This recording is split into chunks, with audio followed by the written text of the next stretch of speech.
Well,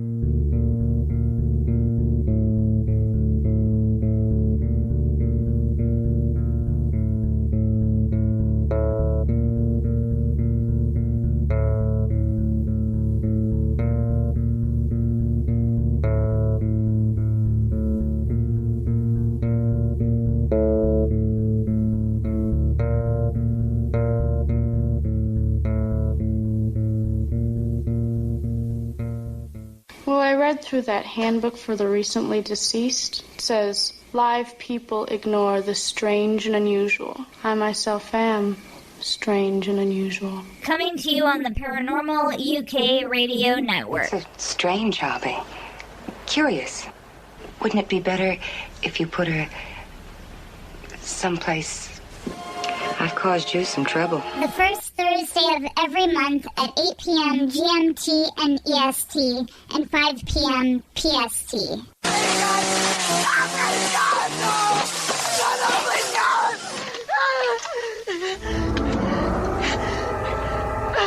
Are you mad at me? How mad at me are you? The female perspective on all things paranormal. I'll buy a cup if you buy a box of my delicious Girl Scout cookies. Do we have a deal? Are they made from real Girl Scouts? From the East Coast to the West Coast, across the pond and the world beyond. Captain Howdy said no. Captain who? Captain Howdy. Who's Captain Howdy? You know, I make the questions and he does the answers. Oh, Captain Howdy, yeah. Nice. Oh. Not a psychiatrist, she needs a priest. She's already seen every psychiatrist in the world, and they sent me to you. Now you're going to send me back to them? Help her, just help her. What an excellent day for an exorcism. It's time for ParaDivas. They're here. Definition of diva. To describe a person who exudes great style and personality with confidence and expresses their own style and not letting others influence who they are or want to be. A person whose character makes them stand out from the rest. A person who tries to achieve what they want and who do not let people get in their way, and doing so with style and class. We are ParaDivas. Thank you all for tuning in to the July episode of ParaDivas, brought to you on the Paranormal UK Radio Network. I'm Marie Samuels, and with me tonight, as always, Kari Cooper is here. Hi, everyone. And Kari's going to introduce our guest tonight. People of the UK, Canada, USA, wherever you're listening, I am thrilled for tonight's guest. Her name is Michelle Desrochers. She's a fellow Canadian, so Canadian hometown pride. Hello, Michelle. Hello, how are you? Well, thanks. Everyone, for those of you who don't watch Paranormal Survivor and the other very popular ghost shows on television, Michelle Desrochers is a paranormal researcher. She's Canadian, and she's got years of experience researching demonic infestations and attachments. Michelle has been on multiple television shows. She has been on Creepy Canada, Paranormal Survivor, tons of news, everything. Michelle, can you tell us a little bit about yourself and how you came to be a paranormal researcher? I mean, it's not something that most people grow up to do. It definitely wasn't something that I grew up to do. I can tell you that. But unfortunately, like many people, I think, I grew up with an attachment. So I basically learned the hard way. I come at my cases, I guess, as a victim as well.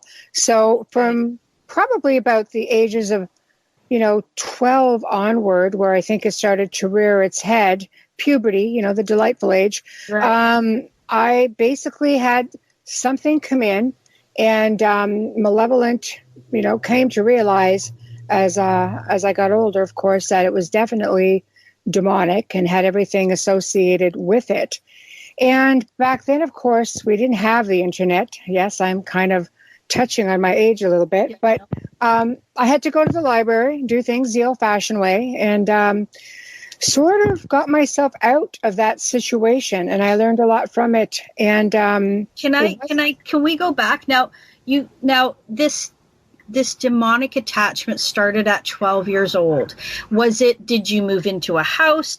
Was it just attracted to you? Can you tell us a little bit about what was happening to you to make you think and to make you look at it from like, oh, this is not puberty. This is not.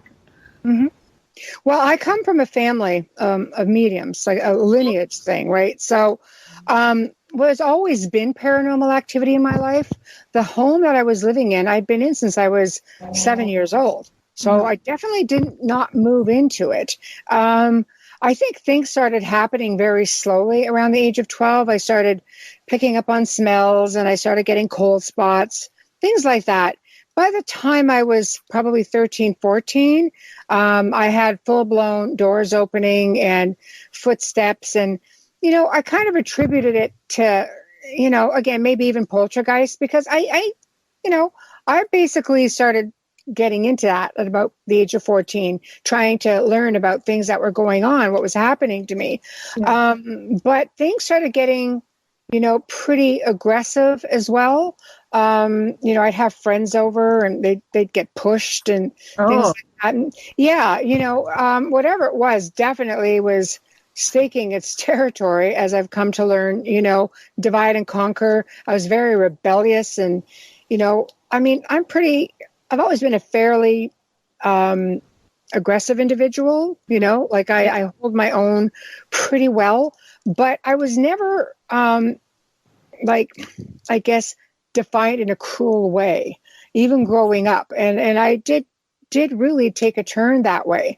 Very dark. I got very, very dark, and going to school, I'd have people who didn't even want to walk on the same side of the hall as me, so I was very dark. And I fell into it, I guess quite comfortably.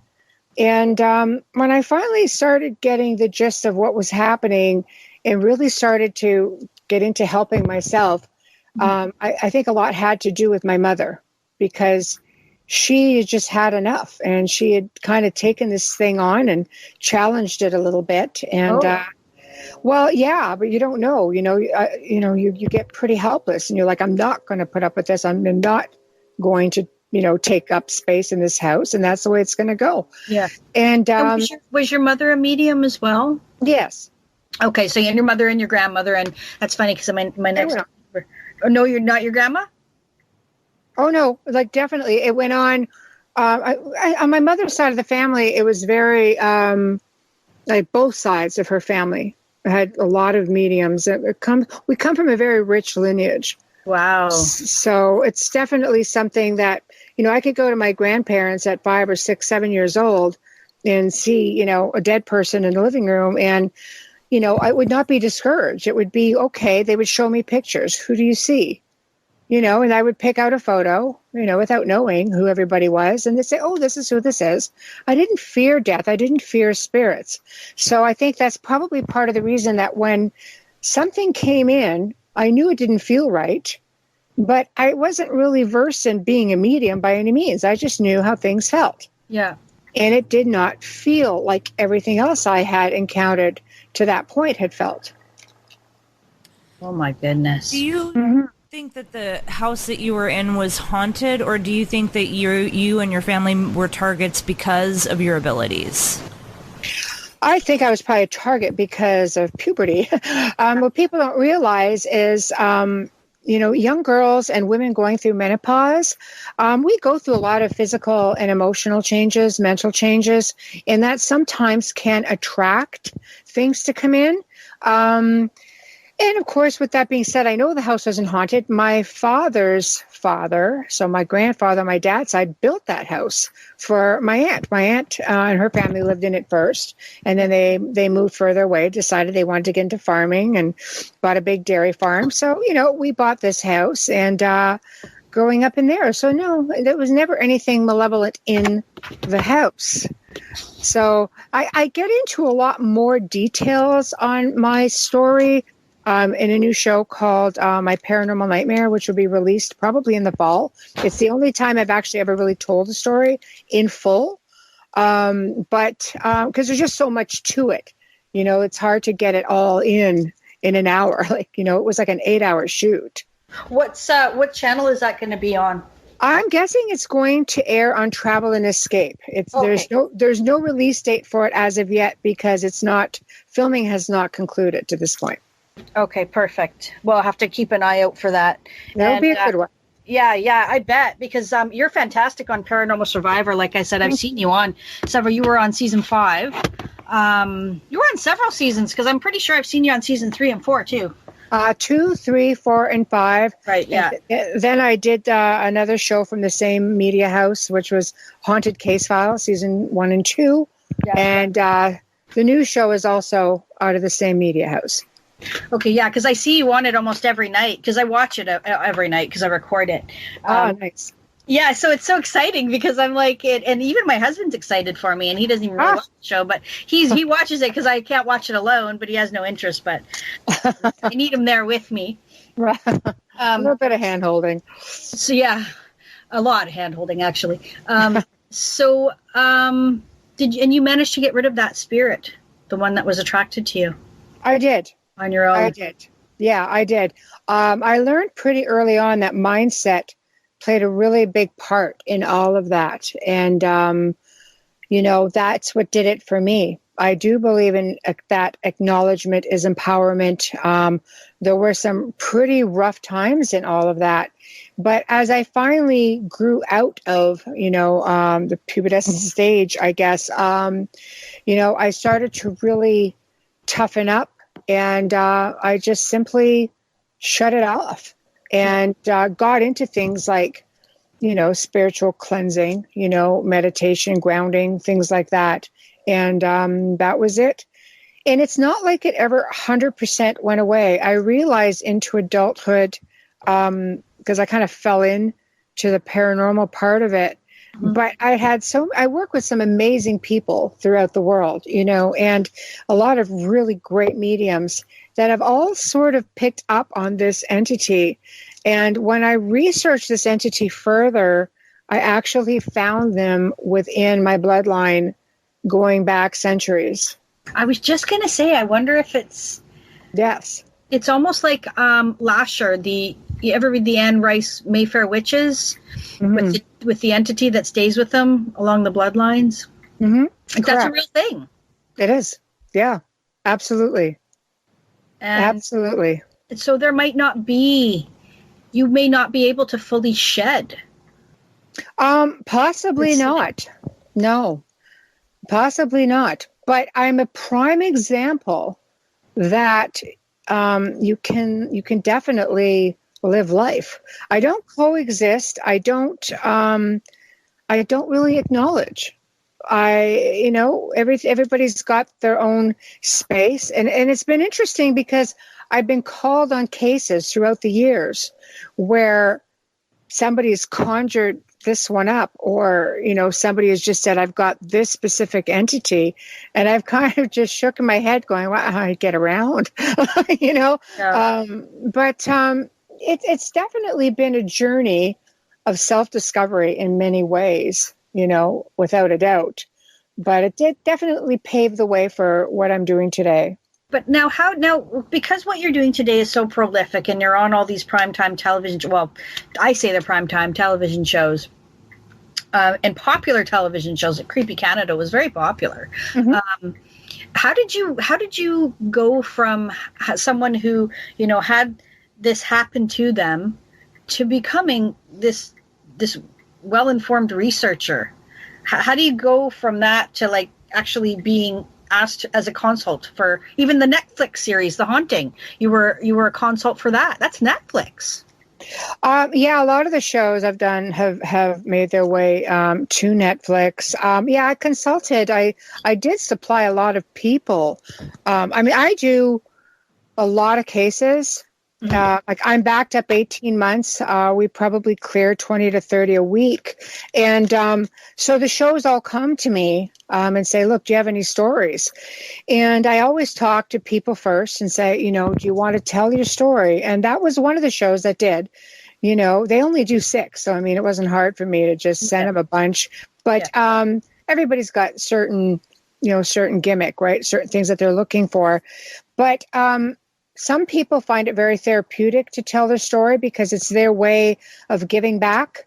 If somebody can learn from their story and what they went through, for them, it's worth it. And sometimes to sit down from start to finish and just say, blah, blah, like this is my life. This is what happened. They do find it therapeutic. Others don't want to talk about it. Once it's gone, it's gone.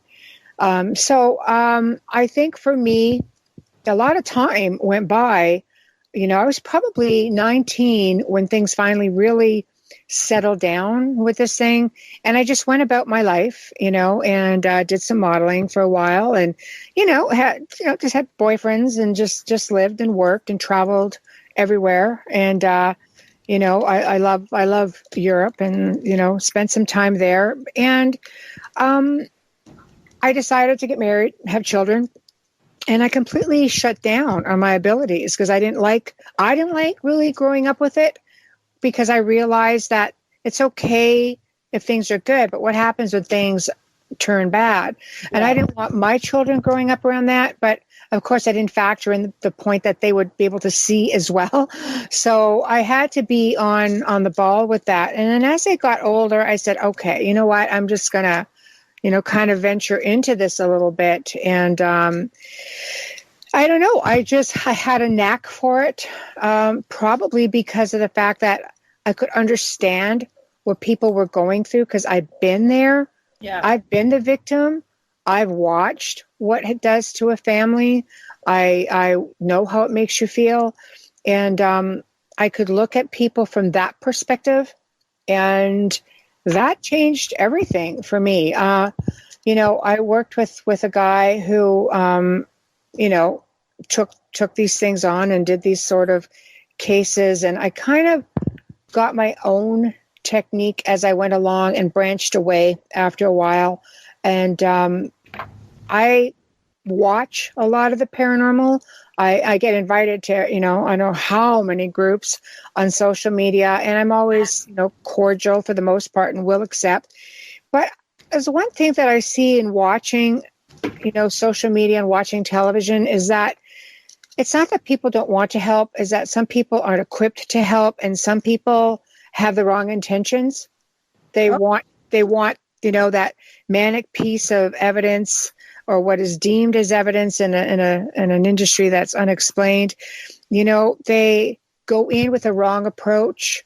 And it's not like I'm the rule maker in all this, but I don't believe personally that anyone should go into someone else's space, especially a family who needs help, and go in there challenging things and making invitations for things to show themselves and things of that nature, and then go home and leave the family to pick up the pieces. Because essentially, you make an invitation, you're inviting something in, and I don't know what gives people the right to do that in somebody else's space. So I am quite opposite of that, actually. Yeah, no, I've never seen you doing that. On a show, but there are some aggressive so-called ghost hunters out there who seem to be into it just for the sense of the sensation, like the sensation, of course, like sensationalists. And right, Marie? Absolutely. It's I think a lot of these shows, and I don't want to disparage these shows, but I feel like it's more about getting the ratings and the spooks than it is helping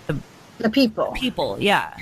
Correct. Some of them. I mean, just even the investigators. A lot of these situations, they're not dealing with a demonic. They're dealing with a deceased person, which is another thing that a lot of investigators don't take into consideration. Is you're dealing with a human being. Whether they're dead or not, it's still a human. You see what I'm saying? And you need to treat them with respect. You have to treat everything with respect. I was taught that at a very early age from my grandfather, coming from that sort of a background. Because, first of all, yes, spirit people or astral beings, disembodied souls, they were someone once. Now, if you're a bad person in life, you're going to be a bad person in the afterlife. But that person might still be able to hand you your own rear end if you step out of line. But you have to have a healthy respect for demonic entities as well. You don't have to like them. You don't have to, you don't have to be kind.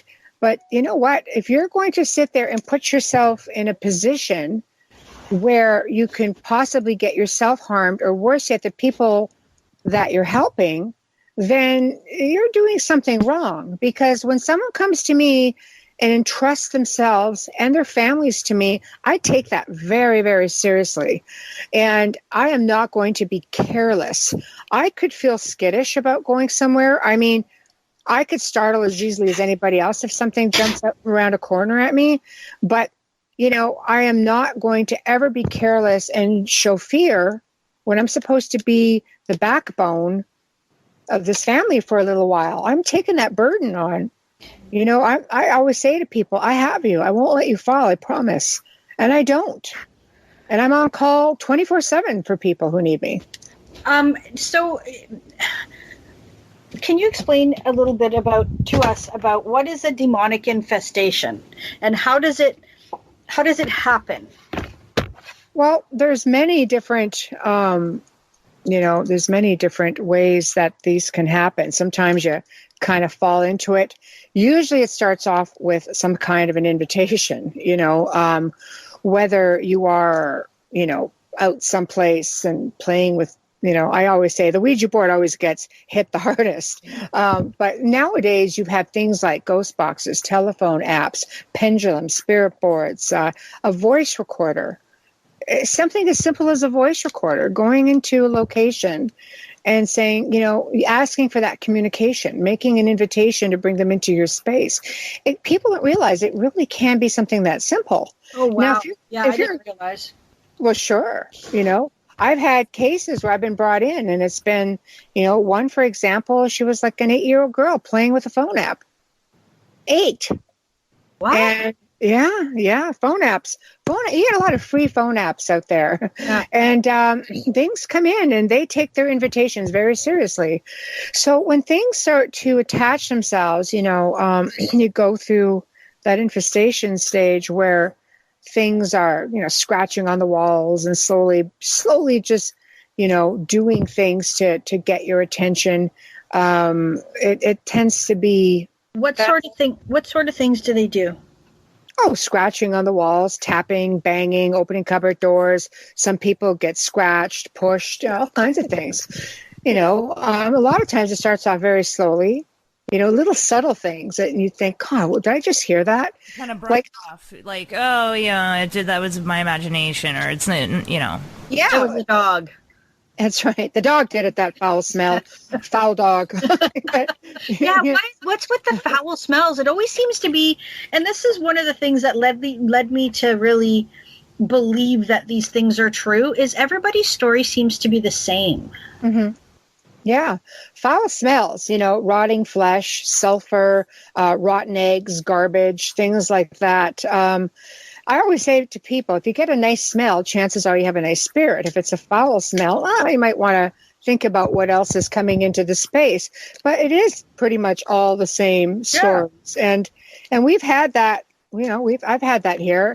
It's amazing how many times I take on a case and I'll go to a home, or I'm going to a home, and let's say, for example, the entity's a knocker. They like to knock in 2s or 3s, and one day I'm getting ready in my ensuite, and I come out to the bedroom and I hear a triple knock, and I'm fully aware of what it is. They always like to come and, explore who it is that's going to come and try to take care of the problem. And I basically I walk right through, didn't give it another mind. I said, I will see you in an hour, mister. Just kept walking out. That was it. And I went to that woman's house, and, I'll tell you something, when there's no feeling that humbles you more, when they open that door, see you standing there, she grabs onto me and falls to her knees crying. And I'm just like, okay, if that doesn't put things in perspective For a researcher, you are not or should not be a researcher. Because I'll tell you what, man, you do not go fart around with somebody's life. You just don't. Yeah. It's why I don't have a real fondness for the word ghost hunter. I really don't. And people say to me, oh, you're a ghost hunter. No. Oh, you're a demonologist. No. No. You know, on an average, I'm a researcher. I primarily work with malevolent hauntings or alleged demonic infestations and attachments. That's pretty much what I do. I don't hunt things. That's not what I do. People call you. Sorry? People call you for help. Like you're looking for them. No. Which is essentially what hunters do. Like these ghost hunters, they're looking for hauntings. Yeah. Well, I mean, there are people out there who are awesome at what they do. You know, they'll go to public places, you know, not everybody should help families. Some people are better working with families. I'm one of those people. Yeah. Mind you, I can pretty much go anywhere. I've been to many, many places that are public as well throughout the world and go, oh, this is like crazy haunted. And I can investigate. I've got an arsenal of unbelievable equipment, and I can do that. But that's what I call my more fun thing. You know, some people are really good at these large locations and setting up an arsenal of equipment, trying to get disembodied voices, trying to prove the existence of whatever it is that may be there. And I'm thinking, awesome. There's a place for everyone within this field. But you know, I have done cases where I have one woman in specific that always comes to my mind because she had, I had 3 people from one group, okay? I've had 3 people contact me that all dealt with this one group, and this group abandoned each and every one of those people because 2 of those cases were really hardcore. And they were demonic, and they just didn't know what to do with it. But they were in over their head. They did. But the one case, one is completely ignored. One they at least had the courtesy to go and check out and went, yeah. Then they just kind of dropped off. And one they actually took the time to investigate, brought me in, to which I was grateful because they realized, oh, this might be a little too much for us. And basically turned around and said in the end, this woman's just, there's just something wrong with her. There's nothing wrong here. And I'm like, well, thank goodness I know what I'm doing. And you guys are questionable because honestly, I had the woman hypnotized. I brought her to, I work with a psychologist. I said, can you do this, please? He's certified hypnotherapist as well. Yeah. And validated all kinds of stuff. And I'm like, okay, see right there. And I already knew. I'd already brought in other mediums and I've already tested equipment and got all kinds of stuff there and fixed it, cleared it, and I've cleared all these places. So I'm like, what the hell is wrong with people? Yeah. If you can't fix it, step aside. Don't try. There's nothing that could be more damaging to someone. In the end, when you have evidence, you have recordings, your director is down on his knees, holding his chest, things are going on in front of people, but then you turn around and say, no, I think there's something right, she's all medicated, things like that. And I'm thinking to myself, well, your mistake was bringing me in then, because I'm going to discredit you. Yeah. And that's pretty much how it went. When someone contacts you for help, how do you discern if it's a demonic infestation versus a haunting? Well, there's a lot of things to factor in when I get brought in. I don't do traditional investigations because of the fact that I don't want to go in there and give anything any attention. I have been to places where I am talking to the client and I've got all kinds of things going on in another room. I just send my researchers in. Because I don't even let anything draw my attention away from people. It's about the people to me, nothing else. But there are things I need to look into. There are traits that are malevolent hauntings could be just human spirits that are mischievous.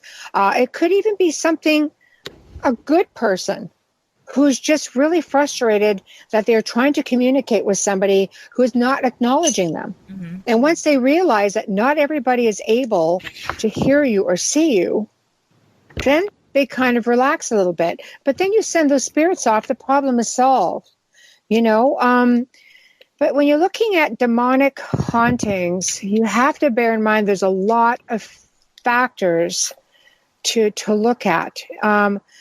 There's a very fine line between mental health and demonic attachments. And I don't say that lightly, because I know I've even read articles recently on psychologists and psychiatrists who are essentially admitting that maybe they were wrong with some cases because the medication they were prescribing for schizophrenia weren't working.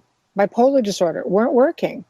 Maybe it was something else. Mm-hmm. And I've talked to people who were diagnosed with schizophrenia or bipolar disorder, multiple split personality disorder, and the medication didn't work. And I know, on average, I'm going, God, this seems a lot like this.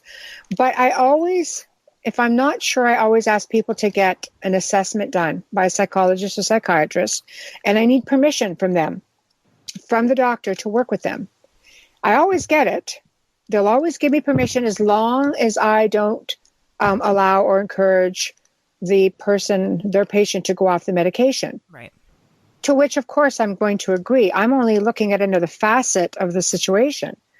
But when I go in, we clear the place and then everything stops, you kind of go, okay, well, then I guess maybe it was what we thought it was all along, and it could not be medically explained away. So there's a lot of things to factor in.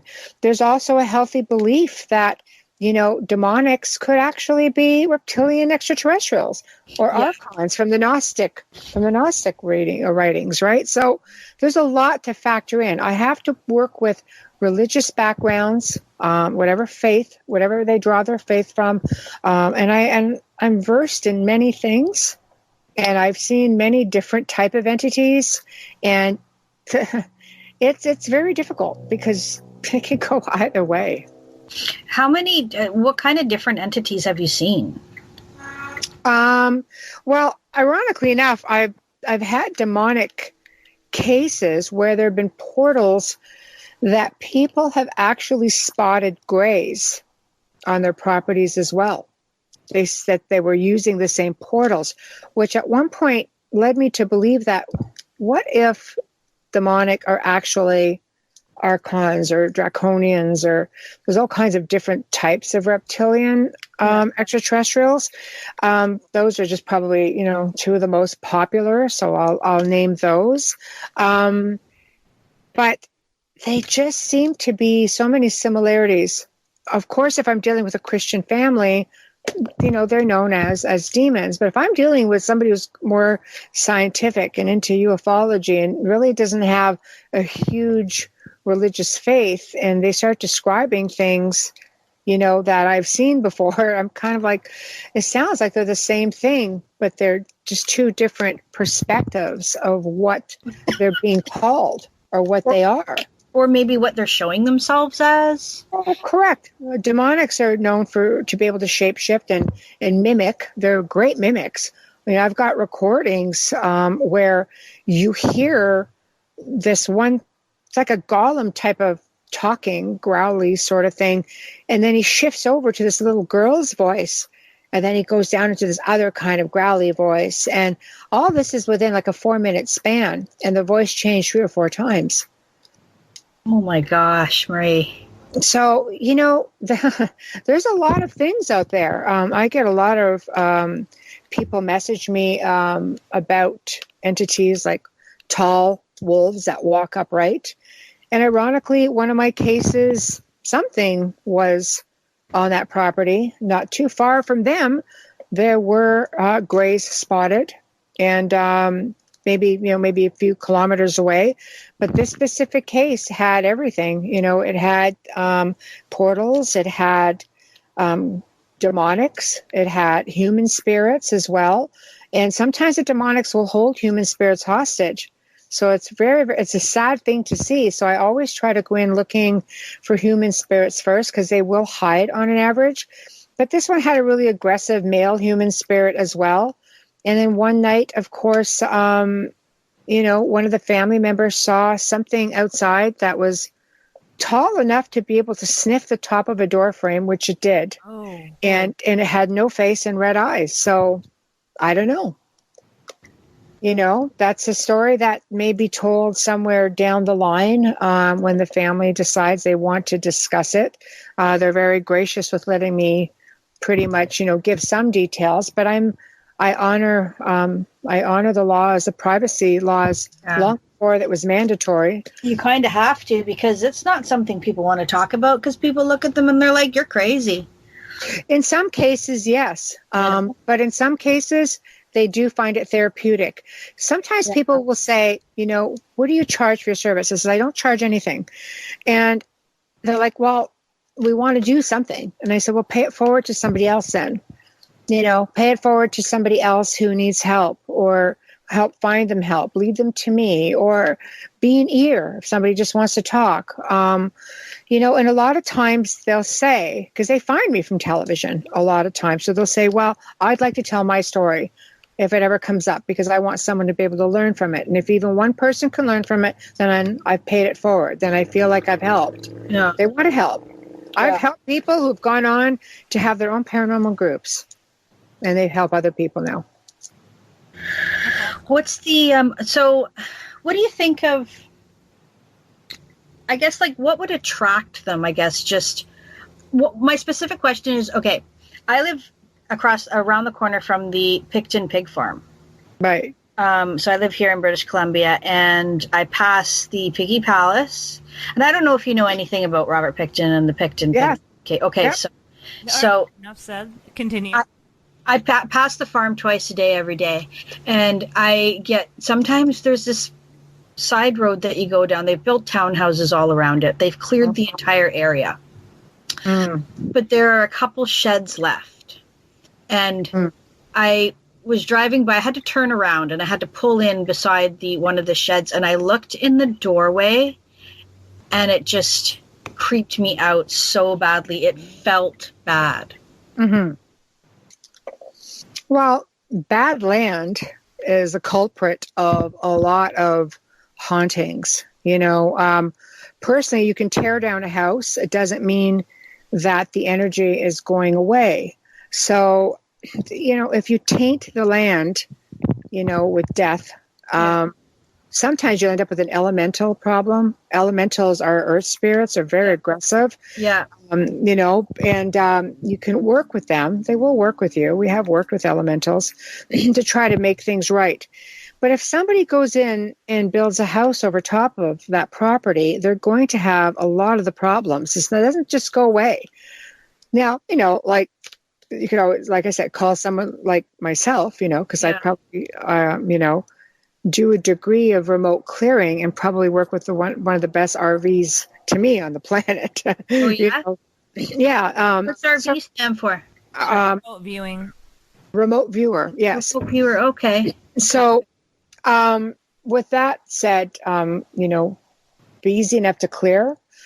And we clear 20 to 30 a week at least around the world. Oh, wow. That's how many come to me. But we, do you think that a place like that, where things like that have happened, because he was killing women on that property within that several hundred yards, do you think that it could ever attract something bad? Yes, of course. Yeah. Okay. It's residual. It's residual energy. Yeah. So with that being said, you are in a position where you're absorbing this energy. You're going to have, residual stuff, but you're going to potentially have spirits that haven't moved on. Yeah. Who are going to be very frustrated, wondering what's going on. Sometimes they don't even realize that they've passed on. Sometimes they're just shocked out of the body so quick. Other times they're there and they want to ascend. They just don't know how. Yeah. So you're going to get a lot of that. But what caused that man to do that in the first place? Let's dig further, okay? Oh, man, I don't need... Did he have an attachment? I don't know. I don't want to go. I don't even want to go there. Like, yeah. But I'm just saying, when people do these heinous things, many times they do have attachments. Yeah. You have to understand what attachments do, what the demonic do. They will enhance already existing traits, such as depression or anxiety or PTSD, things like that. Or those traits will attract this sort of entity.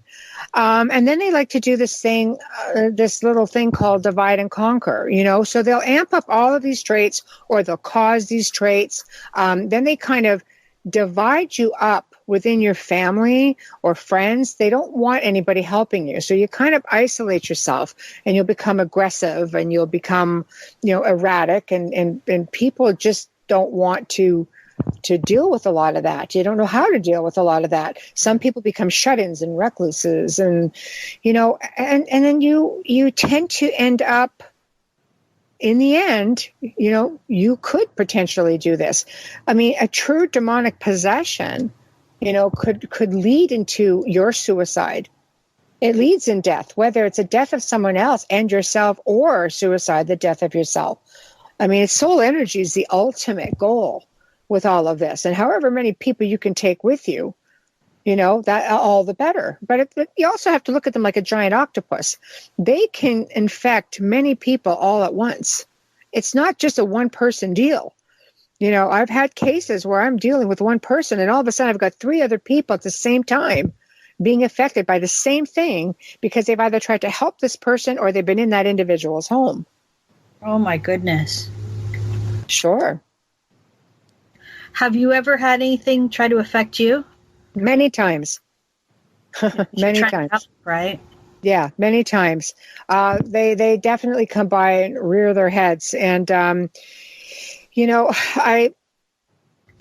like to think I'm pretty good at what I do, obviously, because I have an 18-month waiting list.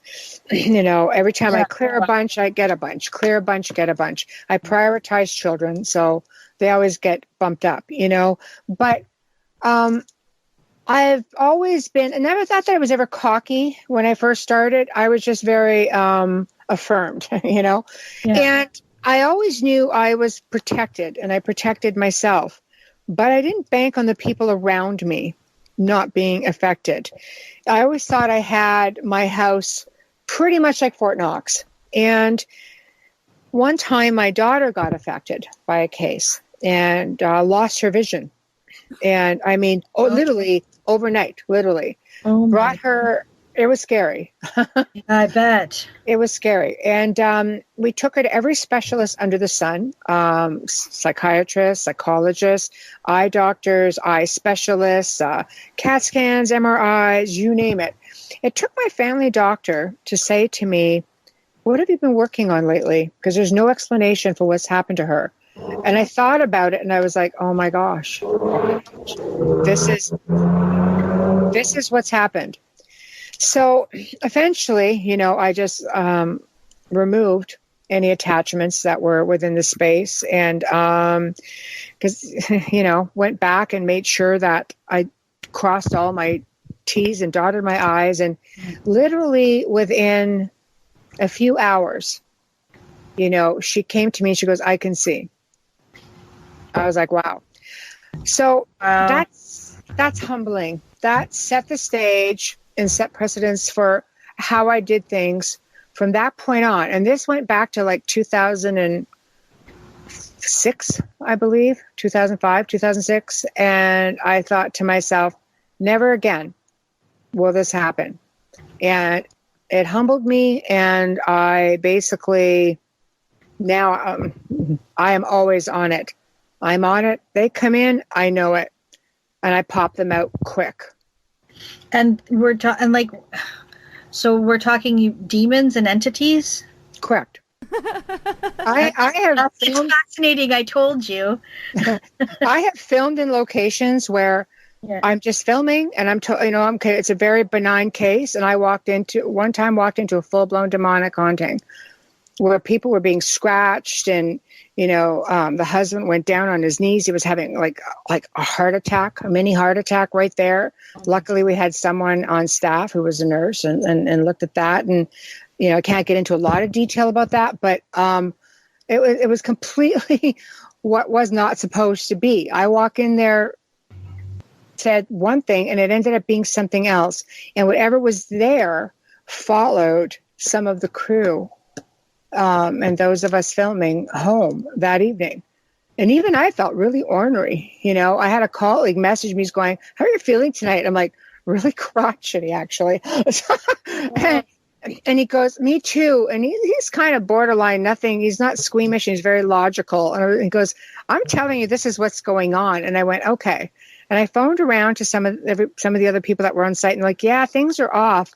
So remotely, I had to go in and just like clear everything and left it at that. So you just never know what you're walking into. And not everything is demonic. I mean, you do have, human spirits that can emulate a lot of that stuff as well. Mm-hmm.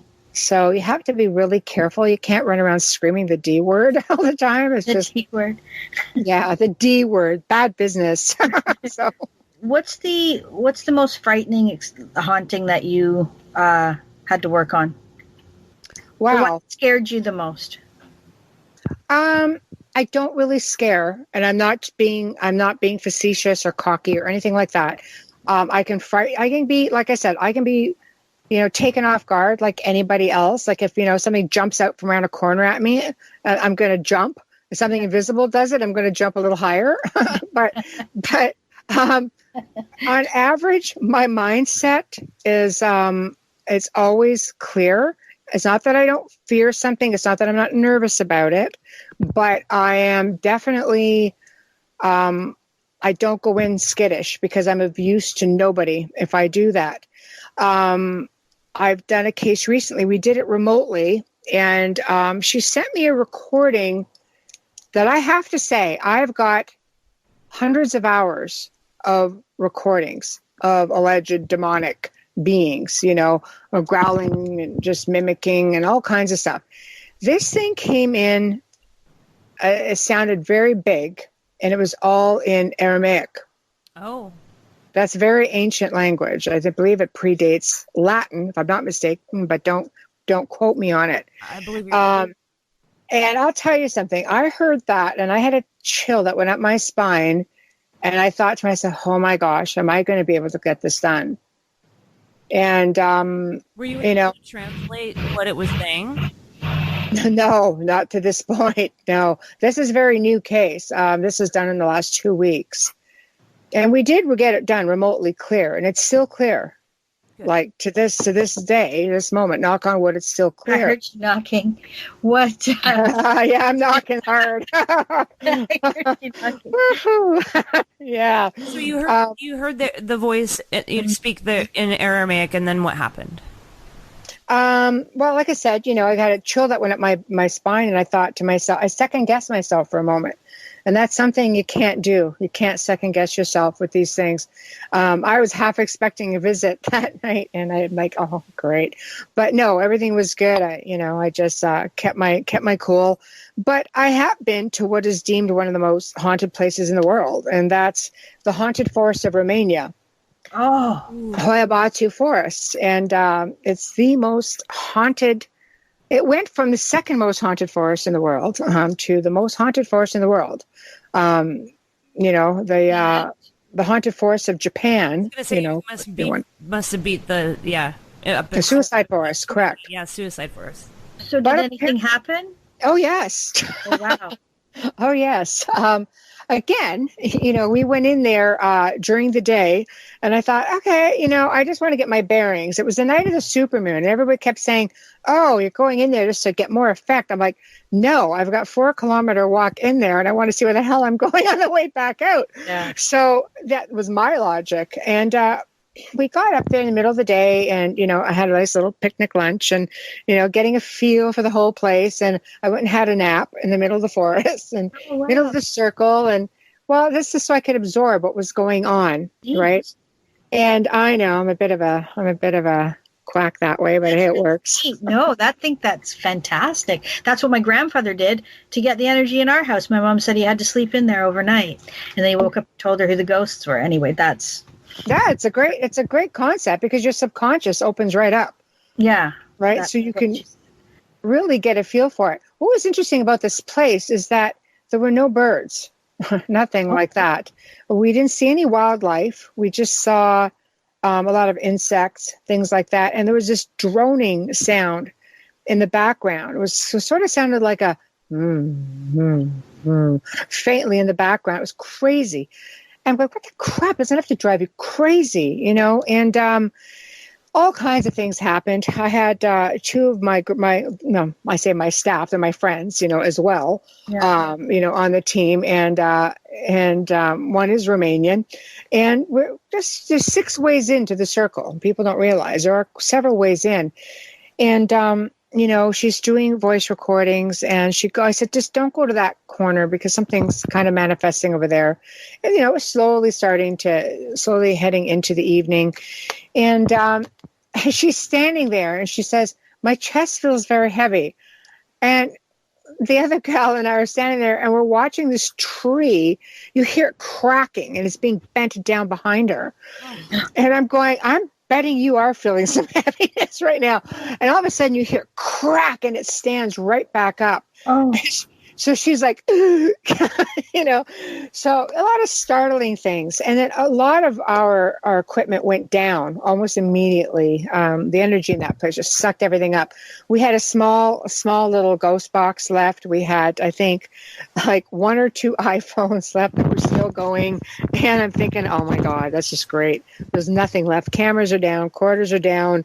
And so we put on this little ghost box and, you know, they were speaking in Romanian. And I said, well, you know, can you please just speak in English? You know, because it tests the theory that there's really no language barrier.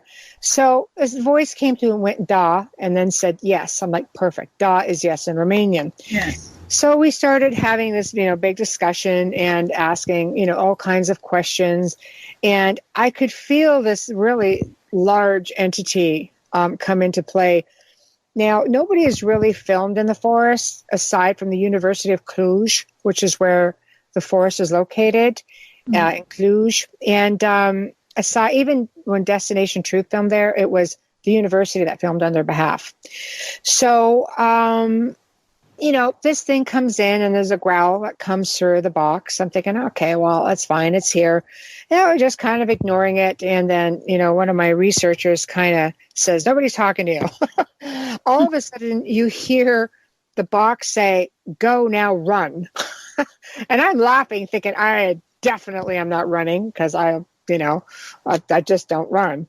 Yeah. And we didn't run. You know, we just decided to kind of pick our battles and say, all right, we'll come back another day. We're out of our element. We're going to be respectful. We're going to walk away. As we start to walk away, we have this guy that was there. It was a friend of a friend, and he turns around. He's Mr. Skeptic, which is why we liked having him there. And he looks over the horizon and he points. He goes, I don't think that's supposed to happen. We turned around and I look and the tree line was coming down. It looked like something was walking over it. Oh. And you could hear it. Oh. And I just remember saying to the girls going, here comes Papa Bear. I was like, well, crap, that's just great.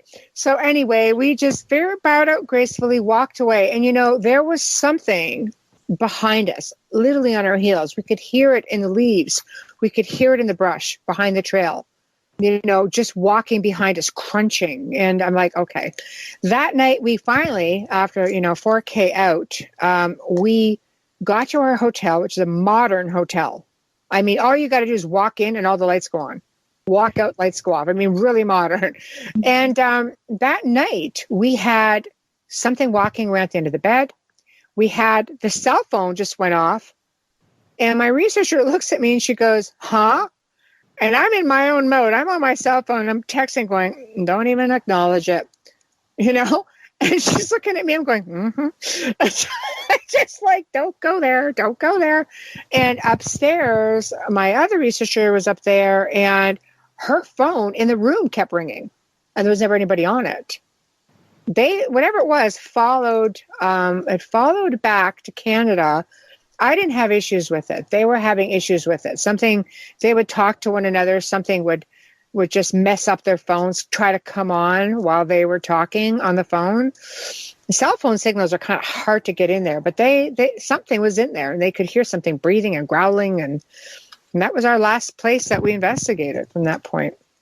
How do you keep from not being scared of that? You just have to have a really healthy respect for it. It wouldn't bother me. So I'm just like, oh, it looks like you guys are SOL. No, I help them. No, I mean, I've trained my people well. I train my clients well. I educate people on what to do. I don't just go in, fix a problem. I educate people on what to do, what not to do. But I've had people message me and say, oh, yeah, well, you remember you helped us a few years ago. I said, yeah, well, something, resurfaced, but don't worry. You taught us well. We got it taken care of. We just wanted you to know. I'm like, perfect. So my girls, I don't worry about my girls. They know what they have to do. How does one become an apprentice? I get asked about that a lot. And I've just recently brought on a couple of new people, which is something that we haven't done in a long time because our team is so solid. We don't fall into a lot of the drama, unfortunately, and I won't say unfortunately, fortunately, it's unfortunate that there's so much drama out there. Yeah. So, I mean, I'm so swamp busy. I barely have time to pick up a chat. Like, I get 50 private messages a day just on one aspect of social media, not counting any other aspect, So apprenticeship is very difficult with me because I don't do traditional investigations. I go into a place, I already know what I'm looking for. And if people are telling me this is what's going on, I pretty much know for the most part what is happening. If they want, me on site, if they're close enough, I can be on site. I have had to travel far and wide to be on site. For the most part, a lot of it can be done remotely. Clear places very successfully remotely, and problem is solved. Right. Yeah.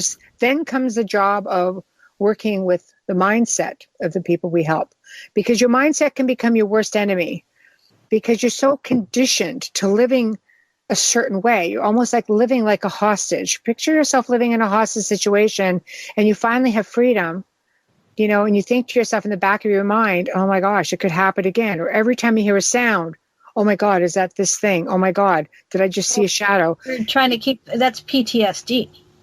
It is. It is to a degree. Yeah, it is. Sometimes it's just you're preconditioned that every little sound is going to be something that's out to get you, and it's not. If I can work with that, then it stops. Otherwise, you can just invite something else in. It's like people who go through grief. When you're grieving someone, if you don't talk about your grief and you just bottle it up, you can definitely, put a target on your back for something to come in. Come in through the back door when you least expect it and prey on that, because these malevolent energies prey and they feed off your fear and negativity. So they keep everybody fighting so they can feed off of you and get stronger. They basically, if you're sick, they'll keep you sick because that's also energy they can feed from is fear. It's really important to keep a healthy, positive mindset at all times when you're going through something like this. And it's not easy, but if you can do it, because I've been there, I didn't have anyone come to my rescue. I was my rescue. Yeah. And this is something I taught myself, and now I go on to teach it. And I make a point of learning something new every single day. I'm versed in many, many aspects of the paranormal and beyond. Because you just have to keep learning. There's just too much out there. Things change all the time. Hence why you refuse to call yourself an expert, because you're like, there is no expert in this field. There's no. No. Yeah. I believe there are some people who have it down a lot better than others. There are people who have it down a lot better than I, for sure. An expert, no. How can you be an expert in something that is deemed unexplainable? And you're looking at a field that has a lot of different perceptions. You're looking at different people's perspectives on something. It doesn't make it true. It doesn't make it real. It's just different opinions, different outlooks. You can't be an expert in that. And because there's so many different religions, like you said, you would go to somebody who's Christian. Well, then, yes, you would use like the Bible, mention Jesus Christ, use a crucifix, use the cross. But what about for somebody who's, has this happen to them and they're like, hey, you know what? I'm not religious. I'm agnostic. I'm. That's happened. I've had it many times. If you're some people are atheists. They don't believe in anything. So it's a matter of like, okay, well, let's just look at logical mindset.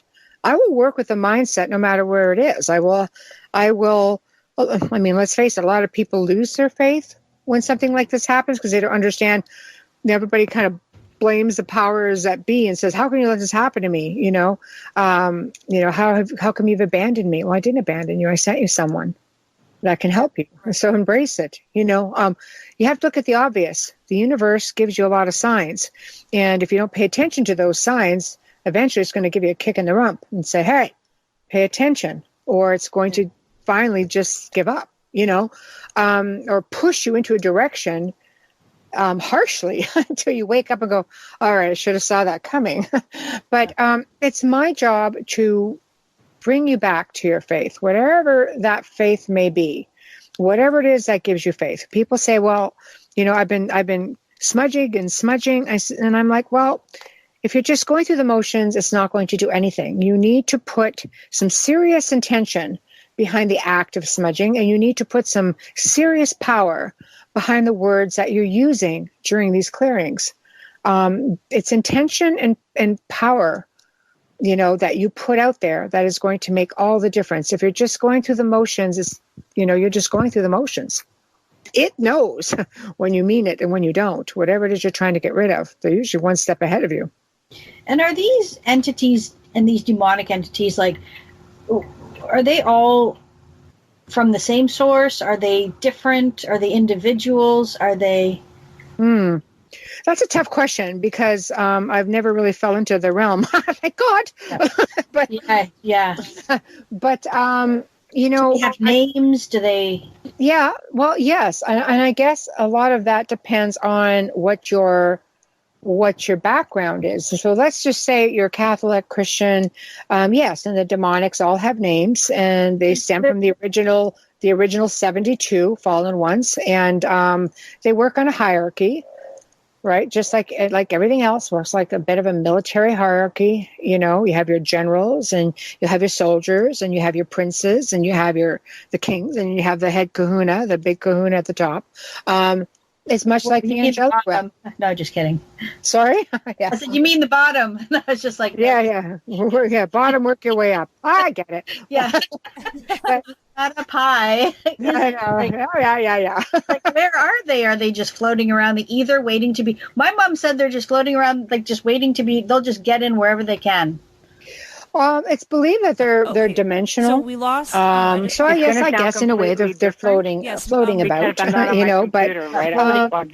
They're just around. They're around. It's a dimensional thing. There are portals everywhere. You have to understand the world itself. The planet itself has natural portals and ley lines, and the Earth itself is a living, breathing entity. And there are portals everywhere, and there are things that come in and out all the time. We ourselves can be portals. Whoa. Did you hear? So it's really hard to say. Dimensionally speaking, Michelle can't hear me. Can you hear me, Michelle? From our own dimension, it's not hard for them to come in and out. But yeah, any worse than it is, for something for the angelic, for example, Laura, to come in and out. Again, speaking from a religious standpoint. If you're looking from is that what it is, Michelle? Ufology standpoint, again, right? Portals, that's because Marie said to me. Right, they're see, all Michelle, you're over already this teaching planet. people because Marie was like, "Are you freaked out?" And I was like, "No, don't pay any attention to it. That's what she just said to do." That's correct. I definitely felt like some places on Earth are like I was just saying, the Picton place, like that. Don't pay any attention. But I've also been to some places where I'm like, "Oh, this place is heavenly," and maybe it is literally so. And now. It can be like so say this happens, say this is some sort of diabolical confusion. How would I go about clearing my house? if I had to. So Kari asked, what do you tell people? What do you tell people when they if you take call and say, I need to clear my house? Or I've got bad recently spirits, have just taken on two, and it's difficult kind for of me segues because into what I was wanting to ask, and that is, can have it cleared have you remotely. noticed an like increase I said, this is what we do here at CMH. Or people needing help we can do it remotely. And sorry, folks that are listening, CMH is Michelle's company. And that's Canada's hello? Conscious, right. Yeah, Michelle? Yeah, that's okay. Yeah. Are you there? But yeah, so this is essentially what we do. I don't know. I can't hear her. My viewer is second to message her none. on Facebook. She's A1, and we work well together. If I have to go in anywhere with anybody, it would definitely she just said we lost. be her every step of the way. But, if you're looking at learning how to do this yourself, there are different ways to do it. People say, well, okay, I'm going to smudge. You have to understand there's ways to do that too, to burn sage and smudging. You don't just do it once and think you've solved your problem. It doesn't often work that way. Sometimes you have to do it pretty regularly. Like when I have people do it, and if they're in a really bad situation, I'll have them do it morning and night. And I'll have them do it every day. And if something acts up in between, I'll have them do it again. Over time, we taper it off to maybe once a day. And then we'll go maybe once every other day. And then we taper off until everything is clear. And a lot of that has to do with training the individual's mindset, giving them back control. But to give somebody back control, they need to feel like they're doing something. Hence the clearing process. Being really diligent about it. Yeah. And it works. So do you think that it's more psychosomatic then? Like, so because they think they're doing something, it works, or does it actually work? No, I believe it actually works for sure. I mean, I've done it myself. But I believe that, again, it's putting a lot of intention behind the act and a lot of power behind the words. You have to say what you mean what you say, and follow through. If you're going to do something and be skittish about it, how foolproof is it going to be? I believe it has to be a bit of both. It has to be a very strong mindset as much as it has to be about the actions that you're doing. There's a lot of different ways that you can do clearings, and you can contact a shaman. They'll come in and do something quite similar. But again, is there a quick fix? Sometimes. I think it depends how long something's been rooted. I have worked with at least a handful of people who have had attachments for 50 plus years. Oh, wow. And they've had to live with them. I think I know someone with an attachment because, and we're going to be having her on an upcoming show. But I feel kind of bad talking to her, and I actually wanted to get your opinion on this. And maybe, and maybe I was going to wait till the end of the show, but she's coming on the show. And so that's kind of a great segue into our next show. But she's had an attachment since she was a little girl. And it got to the point where they actually went to a priest, and a priest came and I guess exorcised. She didn't use the word exorcise, but she said the priest blessed her and blessed the house. And she hadn't had anything happen for quite a long time until she told me about it at work. And I said, because, when I talked to her about we're having this show and we were having Andrea Perrin, The Conjuring, then the investigative reporter from Amityville. And she said, oh, well, this happened to me. And she sort of launched into this big story. And I said, well, we got to have you on the show. And then not even 2 weeks later, she said that she was bounced up and down in her sleep and her boyfriend couldn't wake her up. And they were terrified. Yeah, and they were terrified. And then we actually went, and she's like, so I'm going to go get some holy water because, that's what my mom said to do. And the priest said that she should do that or something. And then so I went with her to the church, whatever. And then she said she sprinkled her house and she said things were fine. And then she said it started happening again. And a couple things happened. And something happened last week, even in front of her boyfriend. Because her boyfriend said, and I'll tell you, her boyfriend said, oh my, that's weird. The channel was changing and the TV went off. And she's like, well, now do you believe in ghosts? And he's like, no, I'll wait till something happened to me. And I guess after he said that, the keys slid across the table and fell onto the ground. Well, there's a reason for those things. You have to remember some of these things have all the time in the world. They're not bound by time or space. I've worked with, priests and so on different cases, and they'll come in and do a blessing, and one or two things will happen. They'll either go very quiet for, quite a while, because like I said, they're not bound by any sort of time. But they'll maybe do that to give you a false sense of security, maybe do it so with hopes that, you'll start to calm down and relax, and then they'll come at you full force. Or sometimes they go the opposite. They just go full-blown crazy on you, and then what that does is usually makes you back away and fall back into being the hostage, right, and being a complacent little human. So with that said, you need to basically at that point make a pretty quick decision. There are not a lot of quick fixes. It becomes a lifestyle change, I always say. I'm definitely happy to help her if she would like the help. Oh, yeah. She really would like the help. And I did tell her that I would ask if she could get on your list or something. Yeah. She's 21 years old. She's amazing. She's a lovely, sweet girl, and she doesn't deserve this. And that's probably... does anybody? No.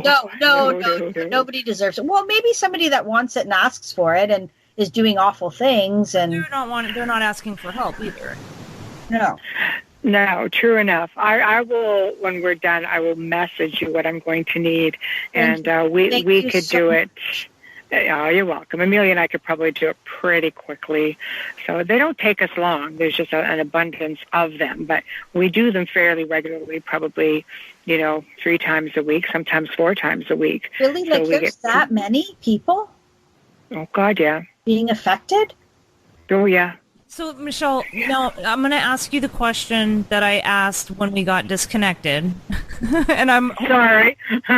Oh, yeah. Having a slow moment there. I'm hoping we don't get disconnected again. I'm hoping that wasn't my question.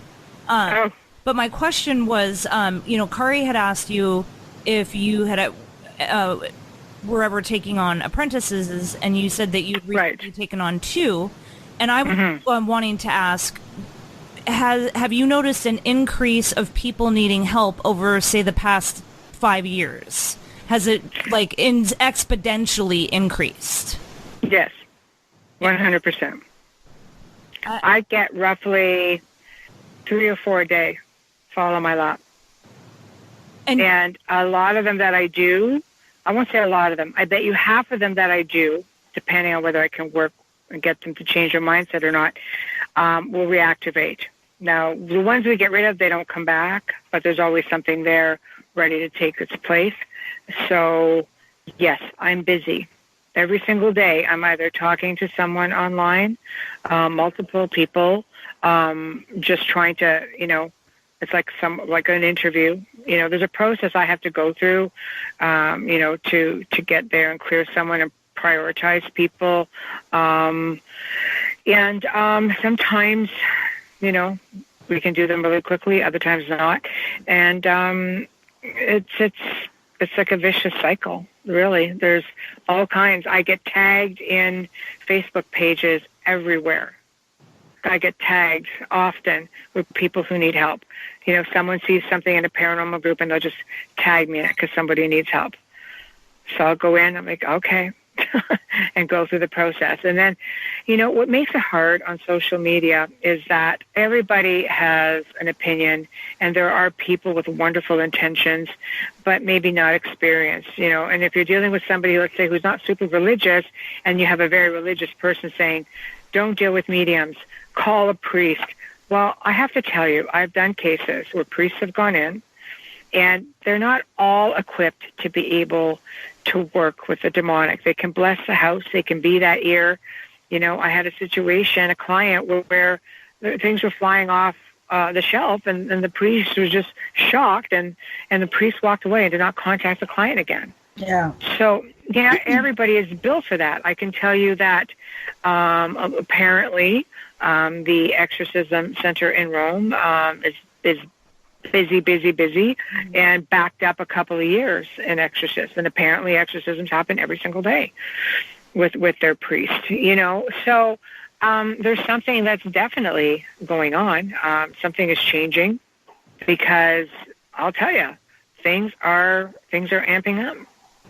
I wonder if it's because, like, I wonder if it's because there's so much bad energy in the world today, because I feel like I don't know. But then again, I feel like there's always been bad energy. People say, oh, today is such a trying time. It's just, you know, and I'm like, well, it kind of was this way. It's been this way for a long time.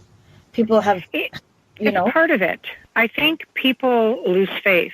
It's hard to get by in this world. People are working multiple jobs. You have high levels of poverty. You have the debt coming out of, out of people's eyeballs. You know, there's so much. There's war everywhere. Differences of opinion. You know, like I'm going to use religion just as one example. You know, you have, let's say, Christianity against the Muslim faith. Do you know, because I'm versed in history as well, do you know back in the day that the half moon crescent being of the Muslim faith, and the cross used to be on the exact same structures?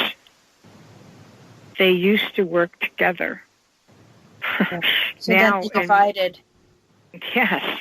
Now everything has become divided, and it shouldn't be divided. There's not that much has changed from the religious views. But, you know, it's sad to see, but you have brother against brother, you have faith against faith, and there's so much. There's illnesses, there's just new viruses coming up. They're putting crap in the food, you know, and who knows what they're putting in the food besides, you know, hormones and freaking Roundup poisoning, and oh my God, the list goes on. But you know what? I think it's a little bit of everything. And as people get frustrated, or people lose faith, or people end up on the streets, and, you know, if they're putting things in the food that's working with your mindset, for example, and causing cancer, and like some vaccines, as they say, like there's just a whole melee of a lot of different things at play here, and it's just a nightmare cocktail at the end of the day. Yep. So and that despair will cause, you know. Yeah, it's frightening because Go ahead. Go ahead. No, you go. Go ahead. I was going to say, I talk to different people, you know, through all walks of life, all over the world, who are encountering these problems, and that I'm asked to help. And, you know, there's very seldomly where I talk to somebody that says, I don't know why. We're happy. Everything's just tickety-boo here. We don't know what's going on. It happens, but somewhere along the line, if that's the case, someone's opened a door somewhere. Will cause them to open the door. Yeah. People aren't being educated either. Television it can be a really great thing for sure, because it's how people find me. You know, television for me is an avenue to help people find me.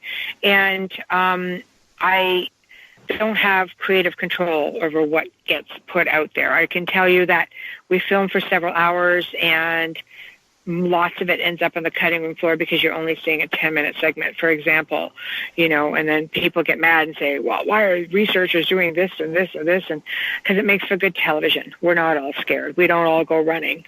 But ratings want you to, you know, run and hide and get scared. And, you know, it makes us look bad in a way, because we're the ones you're reaching out to. We're not skittish, scaredy cats. Not that they're not out there. I'm not one of them.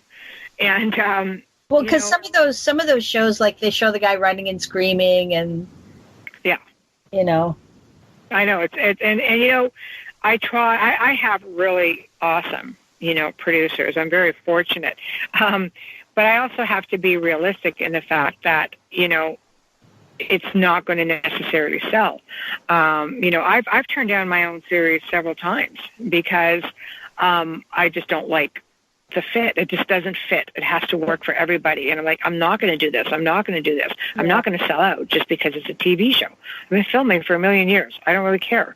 Yeah. And it's always come to me. I've never had to go to it. And that is no exaggeration. No, I know. You know, and so now it's like, I've been approached again. There's a couple in the works and things are being presented. And I'm like, well, okay, this one I kind of like. I just got presented with one, last week. And I thought, I might be able to get into this. This might be okay.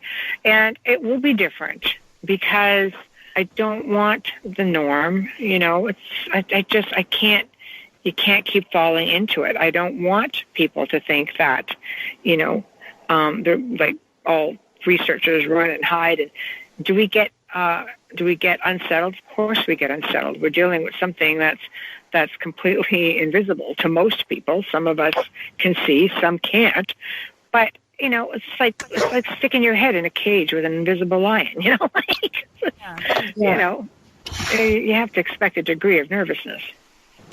Yeah, I don't know. I get really scared. Marie doesn't get really scared. Well, that's good. It's a good balance. Yeah. Marie, that was the first time I actually heard you scared, Marie. Yeah. Well, was with the phone. This is a topic that's a little, it's close to home, let's just say. So, I'm a little nervous. I've been clutching this rock during the whole interview here, turning it in my hand. And I don't know. It's just when you say that this is a subject that hits close to home, what do you mean? Because I don't know, and our listeners don't know, and Michelle doesn't know. I just don't know. I have definitely considered the possibility that I could have a potential attachment or attachments. And especially, with the way things have played out over the years and, everything that you've been talking about, like being the hostage and, being an introvert and not having friends and segregating yourself and always thinking the worst and the arguing and negativity and anxiety and all of that. Some of the researchers are hold the belief that you should never say a demon's name. Are you in that camp? Yeah. Okay. I am. I definitely don't believe in empowering anything. Not that something's going to pop up every time you do it, because you read it in books, you see it in movies, and so on and so forth. But I'm also of the belief system that you shouldn't be listening to, all these, growls and everything else that can bleed out into the atmosphere, unless you're prepared to be able to clear it, because you could potentially attract a lot of attention, And you have to also ask yourself, when you're thinking of potential attachments, have you ever found yourself in a position where things are going on in your house, and when you fight back, things get worse, but as soon as you stop, things calm down? Yeah. See, there's a sense of relief, like, okay, they're being a good little hostage, and see what happens when you stop fighting, things get easier. In fact, I was just thinking of Katy Perry's song, Roar. I don't know if you're... Yeah. Yeah, okay. I am familiar with it, yeah. You know the very beginning of that song? Yes. Yeah, that's exactly it. Well, again, then continue, go back even further. Where did I pick this up? Did I go into a haunted location? Do I know somebody, or do I live in an apartment building with people that maybe could have potentially made contact with something? They're not bound by time or space. Walls mean nothing to them. Mm-hmm. Go back to the time, set yourself a timeline. When do I think things started? Oh, I know when it was. See, there you go. When do was I it? Smell things? What do I experience? What do I hear? But I'll tell you something. It's nothing that, nothing that can't be taken care of. I can assure you. Well, I'm definitely taking to heart what you're talking, what you've said about mindset, right? Mm-hmm. I'm not going to give it any attention. I'm not going to even think that that's what's going on. And I did for, I'd say about 6 months, I started meditating, and things started to get a lot better. And then I stopped. And well, do you ground yourself before meditation? Because if you don't ground your energy, then opening your subconscious wide open kind of makes it for anything to come in. Well, it's funny we're talking about the apps on the phone. It's the meditation I was doing. It was an app on the phone, but we do the breathing, and you feel your body, against the floor, or your feet against the floor, and I'm assuming that's in essentially I'm grounding myself before I begin the meditation. Well, not all meditations do that. With grounding, you should ground yourself. I always say ground yourself a couple times a day, especially if you have something going on, and especially if you want to open yourself up to meditate, or open yourself up to potential communications. I have like a wonderful technique that people swear by. I mean, even negative people start dropping out of your life. Might blame you for being the negative Nelly, but in the end, they're actually seeing their own reflection, and they're deterred by it. So I'm happy to send that along for sure if you think it helps. I'm also happy to take care of your problem if you want it taken care of. But, you have to understand one thing, okay? There's a reason that you hear the term legion. One comes in, it's seldom that only one will stay in.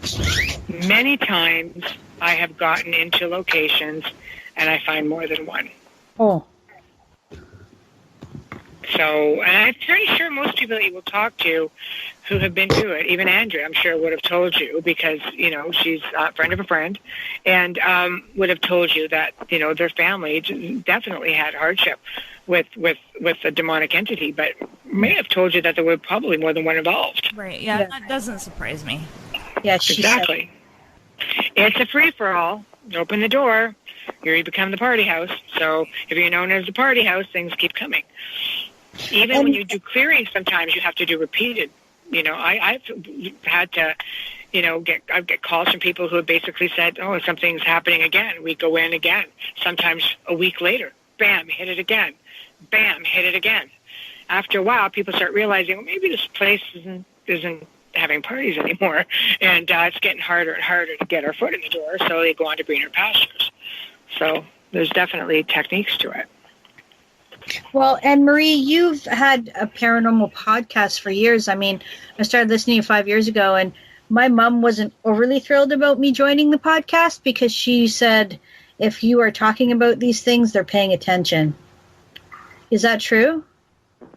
It's like anything, if you talk about anything positive, like the angelic. We'll go back to the religious step. We talk about the angels. They say all you have to do is just talk to them. They can hear you. When your loved ones ascend or cross over, they can hear you. Malevolence, it's going to be the same. If you talk about them, they can hear you. Does it mean that everybody's going to end up with an attachment? Well, no, of course not. But I remember reading an article years ago, and I don't really know where they got the basis for the information that they were putting out there. But essentially they were saying that there are at least 5 demonic entities to every one person on this planet. And I thought to myself, well, I'd love to know where the basis of that study comes from, or how they even came about, putting the study together. Wasn't really very clear. But just the fact that it was potentially, even the smallest amount potentially possible that could be the case, that's pretty creepy. That's a lot. It is a lot. It is a lot. And I thought, oh my gosh, that's no wonder I'm so busy. Yeah. But I mean, it's not very often. I bet you maybe 25% of the people I have helped have only had one energy there. Most of the ones, 75% of the people I have helped have always had more than one. Wow. Yeah, well, so that's high odds, Yeah, doors open, right? Once one's there, it's like a beacon, and the other one. It is. Like, yeah. All right, there we go. But it's like almost like you have a bullseye on your back. I always say my whole life I have felt marked. And it's like, what was interesting to me as I did this 4-hour radio show out of the U.S. I don't know if I'm allowed to name names or not, so I just won't. But I was watching the chat as I was on this interview, and the host said to me, "Do you think they know who you are?" And I always giggle. I just, I'm like, no. Of course not, I worked with somebody who thought, they knew who he was, and I would always giggle about it. I go, I guess it's possible. And there was a medium that was in the chat that basically turned around and said, "Oh, they know who she is." And I thought, wow. And I've seen similar things like that probably a handful of times over the course of the year. And I thought, it makes sense. If you've got one that attaches to you and others can come in, they definitely know. They definitely know, and I thought, I've come across the same entity at different places. And of course, when Amelia and I work remotely, we have run into, even more so lately because we do so much more volume, we find the same entity at different locations. And it's usually an entity that cannot be rid of. There are some that we cannot destroy. You get some that you can have removed, no problem. Throw them through a portal, who knows, they're gone. And there are others that they get taken, they go, and it's made very clear to us that, no, this is one of those big ones that they're going to resurface, and they've been around through history. Do you think that's that's scary? It is. Marie? Yeah. Mm-hmm. It is. It's frightening. It's frightening. It really is, because it's just like a cycle. Things just keep popping up somewhere, and these are not little things. These are big. These are old. They're ancient. They are. Lorraine Warren said that they're the thing in Amityville, when she was describing it, she said it was had the wisdom of the ages, and it was cunning. Mm-hmm. And is that a real thing? Like, what do you think was in the Amityville house? It's not like I'm, not like when everybody hasn't thought about it, and I may or may not have, or we may or may not have tapped in here or there. Oh, really? Really? I was going to ask, but I thought, no, that's crazy. Oh, no, come on, Alf. You can do remote viewing. Wouldn't you tap in? Well, no, probably not, because I'm a big chicken, but Marie would. I would, of course. You know what? It comes down to, again, perspective. I think if you're not open to things, yeah. I have had hauntings that was through the bloody roof, and yet a family with a total other religious mindset moves in, and it's like the house would come down around them, and there'll be a logical reason for all of it. Yeah. Do I believe there was something at Amityville? Well, you know what? I've met Lorraine Warren on a couple of occasions, and she was always been a mentor to me. She was a pioneer in this field, and I believe her. Absolutely. And, having a quick peek, I could say yes. Yes, she was correct. But, there are those who believe, there are those who don't believe. Nowadays, I think it's kind of dangerous to not believe. I've never looked at myself as being nothing more than a grain of sand on a very big beach. And there's a lot out there that we have no clue the power behind some of these beings out there. And we have no idea what's still out there and what's to come. I had a client of mine who said something very impacting to me recently. He's an elderly gentleman who we removed an attachment from, and he has an amazing gift to be able to work with planetary energies. And it's what basically keeps putting the bullseye on his back, because he makes a difference.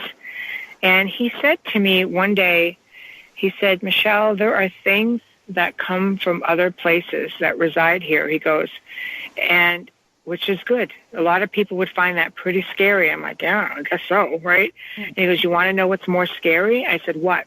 He goes, "They're all leaving the planet. They're leaving." What? They're trying to get off the planet. In 10 years, you're not going to see a lot of. And he named off specific things and specific species. And I sat there going, well, shit. That's kind of frightening. It's one thing to have them here, but when they're trying to get away, something desperately wrong. What are these things when you say planetary? What did you call them? Extraterrestrial beings, intergalactic beings. There's a lot more going on out there than a lot of people realize. See, can I just stop you just for 1 second? This is how our conversation with Andrea Perrin went as well. This is the exact same thing that she said. Hey, Marie? Yeah. Oh, Kari, welcome to the world, all right? Okay. Exactly. But this is the exact same thing. And so, Michelle, when you say that, that just blows me away. As it should. As it absolutely should. Because there are so many people in the field want to keep this ufology and aliens separate, or not even real. And it's a bad idea. So frustrating to me. It is. Because it not only I mean, I think there, if any of all the things that fall under paranormal, right? Bigfoot, ghosts, UFOs, or aliens. Aliens are probably the most realistic for a skeptic to buy into, because we live in a huge galaxy with many, many planets, and of course there's other life forms on other planets. Now, but are they actually some other species, or are they non-human entities that were maybe here before Christ or during Christ's times, like an angel? That do you know what I'm saying? Well, I know exactly what you're saying. You know, is it just the religious minds of the day that interpreted, for example, you know, saying, well, he came down on his glowing chariot of fire came down from the skies. Let's just back up for a minute. And when you read the book of Enoch, okay, Enoch was taken to the land of the angels, and they showed him the world in the palm of their hand. Sounds much like a computer or cell phone to me. Yeah. You see, like, there's things that religion back then, because our ancestors did not necessarily know how to word it. Yeah. It doesn't mean how to interpret it, yeah. Exactly. It's all, so I'm saying it is perspective, mindset, all of that stuff. But I believe that if the earth has all of these portals, that anything that is made of energy would be able to come through them, whether that be intergalactic, interdimensional, you know, what we deem as demonic or ghost spirits, things like that. They can create their own portals, but you go to places like Stonehenge and the pyramids. I've been to the pyramids of Egypt. I can tell you it is some pretty crazy stuff over there. So I've been to Stonehenge, but not the pyramids. I want to get to the pyramids. Pyramids are fantastic, but they're places all over the world that have portals. When I was in the haunted forest, we came to find out at the time, this is back a few years ago now, that at the time it was under a no-fly zone. I'm like, why? And what was the droning sound I was hearing? You know, there was an airport nearby, so I put a lot off to it. Oh, this has got to be a plane. But then we said no, because immediately over top of the forest, it was under a no-fly zone. And the droning sound, it's believed that there is a portal there. And a lot of people theorize that there's a large portal there, which is what you were hearing. I've recorded. I've got EVPs of portals. Sounds not too far off from that one. Wow. So why? Why? What is, you know, the things up there? Were they guarding it? Like, there's so much. Oh, man, you can go so many different directions with this. Rabbit hole. Just never stop learning, because the more you learn, the more you realize you are just a very small pebble on a really big beach. Yeah. And there's just so much more out there than people think. I just think that government and religion and everything has just kept us cocooned. Nobody lets us evolve to the point of being comfortable with everything that's actually out there, because they can't keep you under their thumb if they do that. You know, there's a reason. They can't run the world the way they've created it any longer if we learn, and if enough people learn that there's more. There would be an uproar. That there's further, that this is not the be all end all.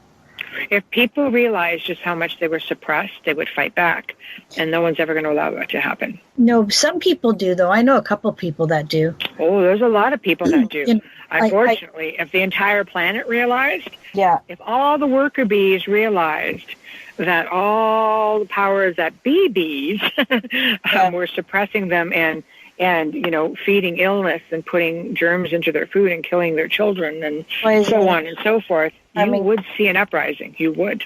Yeah. But I think that people like to be comfortable, right? People like to be safe, and people don't like to think about those things. It's true. It's uncomfortable. I'm not one of those people. I am one of those people that would rather know and make a decision for myself as to how I want to live my life. I'm a parent, so my children are all adults, but I'm a parent nonetheless, and I'm a very aggressive mother bear parent. Yeah. And, if I knew that someone was bringing harm to a member of my family, I would probably go all viper on their behinds. But to put it mildly, but, working with different energies, you can, take them away, you can put them in place, you can do all kinds of fun things. But at the end of it all, we have to realize that, these things exist. And, you have your skeptics out there, you have people that just simply don't want to believe, whether they're extraterrestrial, interdimensional, whether they are full-blown, just, like, religious, demonic, and so on, there is something. And there are those of us out there that like to explore it and like to get as close to the truth as we can. There are those of us who, much like myself, will probably spend, a lifetime, as long as I can live and breathe, a lifetime, helping people just to free people of these, again, hostage. Is it a hostage situation? Or, there's nothing worse than hearing from somebody, my spouse and I were really close for a lot of years, and then all of a sudden something happened over the last year, and I don't recognize this person anymore, and he's violent and he's vicious, or vice versa, and in every fiber, and you says, because you're listening and you've heard it all so many times, because you've helped so many people, and the story never really changes, and you asked a question earlier, like, are they all individual? Well, I believe for the most part, even though maybe they work as a collective, they're individual, because every time I hear a tone, like a voice, a recording where I pick up on a demonic or extraterrestrial, whatever it is, that's on the other end of that recorder. Because I don't go do EVPs. I just walk around when I'm at somebody's location, and I'll just walk around. I'll just flip a recorder and walk around. It responds to some of the things that I'm saying. I don't go in making invitations by asking questions and things like that. And I get amazing stuff. Really, you don't say anything, that you can just hear them, so they're just talking anyway? Well, I'll walk around and say things like, okay, this feels like this, or this feels like that, or I'll be talking to, maybe to the client and saying, okay, so you're feeling this, this, and this. It's amazing the things that jump into the conversation, growling and, calling every name in the book while you're sitting there having a conversation. I don't need to ask. It all comes. They can't stand being ignored. They just can't. But, really? I hear tones. What do they say? Well, I can't say that on radio. Really? They're very vulgar little things, or big things. They're very vile. They're very vile beings. So sometimes, you hear things like, you can't get rid of me. Sometimes, I've been called the C word so many times. It's fun. It doesn't offend me, because in England, like that's pretty basic, benign insult, right? So you F and C. I'm like, yeah, I know. Okay, get on to something else. Like, oh, you're a big bitch. Yeah. Okay, I'm having a bad day. Whatever. I don't get offended by any of it. But the fact is they can be pretty vile. And one thing, they'll growl, and sometimes they're deep growls, sometimes they're little gremlin type vile growls. But there's a tone in those voices that are just different. And that's how I can usually tell them apart, is from the tone. And I can tell, like roughly size, things like that. Maybe, and again, it's been interesting. But that's basically, to me, what makes them a little bit individual. But again, you hear a lot of the same stories, so you realize that, are we under attack by something? I think so. It's trying to figure out 100%, at least as much as you can, considering, the field. It's trying to figure out what is attacking us. What is it really that's attacking us? And why does it seem like it is an endless stream? It's like a conveyor belt. One goes, another one comes back. One goes, another one comes back. I'm kept very busy for a reason. And why do they go and come back and go and come back? Because they can? Well, yeah, the things that we've gotten rid of, it's not necessarily that specific being comes back, but there's always another one to take its place. It's like a bottomless pit of them, So, I don't know. Like I said, I'm more fearful of the fact, when you say to me, what scares you? I'm more fearful of the fact that things that have been here on this planet are trying to get off than anything else. When this gentleman told me that, I thought, when I first, started talking to this client, again, he's an elderly guy, and when I was first asked to take on the case, I was contacted by a woman who worked with him, and she said to me, this man is a gift to humanity. I'm like, well, we're all a gift to humanity, but okay, let's just go from there, right? And I was working a really bad case. This case that I had was just a thorn in my side because it had ley lines that went under the property, which means it kept amping up and giving energy to things that were coming in like a revolving door. And I'm thinking, I'm never going to clear this place. So this man, I've been doing a preliminary interview, and I'm asking him, okay, what's happening, according to your colleague? You should be able to handle any of this. And then he stopped and he said, so what's going on with this location? I'm going, what? There's no way he could know it. And he goes, this location. You should be able to do this with your eyes closed. What's wrong with you? And I'm like, what's wrong with me? I don't know. Then am I questioning myself? But I said, there's ley lines under the property, and it's amping everything up. There's huge extraterrestrial, issues on the property, as well as demonics. And this is like a long, drawn-out thing. Anyway, this man goes, well, would you like me to move the ley lines? And I started laughing. I'm like, you can move a ley line. And he goes, yeah. He goes, give me a minute. I said, in a minute, no less. I'm like, okay, great. So he moved it. And that day, I got a message from the client. She goes, things feel great here. Imagine. I just didn't know what to say. I was like, all right then. But he goes, he says to me after about 3 minutes, literally, says, yeah, you should be able to go in there and have no trouble. Well, the place is pretty much clear. Like, all right then. But he did say something interesting also. He said, he goes, this woman you're helping is very special. He goes, you're very special. The person you work with is special. And he goes, I know I'm special. He goes, people in the next while, yeah, I know, right? But he knows it. He is. Because my client said also, being psychic, says, oh, this man is very special. Yeah. I'm going, all right, well, everybody's special. Let's just have a big hoo-ha over here, right? But you know what? He said, he goes, people are going to start awakening, and everyone who is supposed to work in light, everyone's going to find one another because we're getting to that time now. And that's all he said. And I was like, okay, what time? Can we elaborate on the time? Talk about when and maybe what's going to happen? Yeah. So these are the kind of things now where I am kind of shifting gears a little bit and wondering what's coming. Yeah. Because I am just way too busy.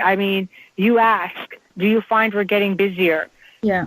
I find I'm getting so busy that it's hard to take a breath. And it's a wonderful thing that I have patient people in my life because I spend a lot of time working and a lot of time away.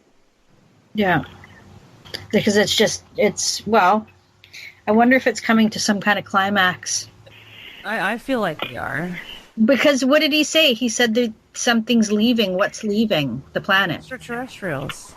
Yeah, I think those who've settled are leaving. Well, because because of global warming? I don't know. He's named off species that I'm not really allowed to say, but he said they're going to be gone in 10 years. Oh, wow. And I just sat back and went, should I be trying to get off the planet? I don't know. It's a little bit unnerving, but it's outside of my realm of thinking because I've been, I'm kind of one-track mind, as diverse as my work is. There's just a lot more out there than I'd really given thought to until I've started having certain people drop onto my lap as clients. The darkness has attached themselves to them, and they are light workers. And all of a sudden, like, the darkness is going at them relentlessly. I've been working with them for months. Clear them, something comes back. Clear them, something comes back. But these people make a big impact. I was at a point where we were clearing, my view and I were clearing our houses at least a few times a day. Wow. Because things were just coming in nonstop. So. And you live in a big Gothic Revival mansion. It's one of my homes. I am selling the one house here in Burlington, and then I will be full-time at that house. Yes. And that one's in Niagara, right? That one's in Niagara, and it's a Gothic Revival manor, yes. And it is basically, like a bit of a museum-style home. It's completely medieval and Gothic. A lot of my pieces are antique. You can tell I've spent time, working in castles and cathedrals of Europe because I surround myself with it. I love it, and it's definitely a lot to my small part of my lineage. I'm fortunate. I have a very historical lineage, and it definitely makes sense that I do what I do. But, it's very haunted, and coexists, quite nicely. We're fine with all of our spirits. But what I've been finding very interesting is people who see pictures of the house who are intuitive will say, it has no walls. I'm like, what do you mean? It has no walls. They're like, no, it's its own entity. And when my viewer and I started working together, she goes, I could just walk through your house. I'm like, what do you mean? She goes, it has no walls. I'm like, okay, guys, stop telling me that. I'm a freaking free-for-all over here, So now I've got to batten down the hatches on this house on a regular basis, too. Oh, wow. So maybe it's kind of a portal. That's what I was going to say. Would you deduce then that it is a portal? I mean, according to what people say, that house apparently is its own life form. So I don't know. And I wonder if that's because of you, too. Possible. It's possible. I mean, the house in Burlington isn't like that at all. I mean, she tries to come to this house. Mind you, this is where I've spent most of my time. And she goes, I can't even get through your property. It's just like bloody Fort Knox. She goes, the walls are so thick. I'm like, good. So the opposite of the other. I'm sorry? One house is the opposite of the other. It is. Yeah, like my yin and my yang, I guess. But I do, make a point of battening down the hatches at both locations and those of my children and, parents, things like that. I just feel that the more we work, the more happens. I've seen myself, text her and say, check your house. She goes, why? Check your house and don't slack off. Really check it, because she's very gifted. And sometimes I think she just kind of leans to one way and goes, no, it's good. But turn the TV off and check the house. And she'll laugh. Okay, Mom. She checks it. She goes, oh, my God, there's something in the basement. It's like, I know. Just take care of it, So I feel that when you work in light and you start perhaps making an impact, that you definitely capture something's attention. Mm-hmm. Well, if not the intention of several things. You make some enemies. Oh, you make lots of enemies. They don't like to lose. They really do not like to lose. You have to remember, if you go back through time, through, some of the world's darkest historical moments, and some of these historical figures. I've been to many of these locations, and you can definitely pick up on all of these people. What caused them to go the way they went? There are a lot of malevolent things out there that have traveled the spans of time. You know, they were there. You know, we did one location, and we were shocked because the entity there said, I was walking behind Christ when he carried the cross. Oh, my God. We got real quiet. We're like, oh, shoot, this is old and probably really big. You know, so we're thinking to ourselves, oh, was that just something, you know, to try to throw us off and put fear into us, or was this entity really there? You know, it's hard to say. Like that, and it would have caused all those people to like. Well, it would have lent its back, like negative energy to those to that whole situation. What caused King Philip of France to annihilate all the Knights Templar in the 1300s? Aside from the fact that he owed him a boatload of money, what drives a person? Money. It was money to annihilate thousands of men. Hitler, too. Exactly. Dave, I've always said that. I've always like they must be getting help from something. Yeah. Yeah, and Hitler. Hitler was very involved in the occult. Yes. He could time travel. He could do all kinds of things. He had the bell. He had the bell. That was supposed to be a time travel device. He was collecting all of the items. You know, like the Spear of Destiny, for one, right? He was just making his way through everything. What and why? What was causing him to do it, and why? What's the Spear of Destiny for our when Christ was on the cross, the Roman soldier who stuck him to kill him, to finish, just to make him die faster, that's the Spear of Destiny. He was looking for the Ark of the Covenant. You know, he was looking for the Holy Grail. He was looking for everything. Yeah. So there's a lot out there in history. You know, did these people have attachments? Were they part of something bigger, extraterrestrially speaking? That's what I'm saying. There's so much more out there, you know, running around, you know, helping people with these attachments. But there's so much more to the picture. This is the offshoot of that. Who's the root cause of all this, though? I mean, who is the root? Who is the one that? Where does this come from? So we have the good, because I mean, one of the things that struck me about Andrea Perron, back to this haunting, was Lorraine Warren told the kids, whenever something bad is happening, read from this little prayer. Mm-hmm. And you know, she said every time they did that, it didn't work. But if something was truly bad happening, they would cry out, "Oh God, please help me! God, please help me!" Mm-hmm. It would stop, and it would stop. Mm-hmm. You have to lean on your faith. A lot of people lose their faith. They feel abandoned. They feel like they've been forsaken. This is why mindset is so important.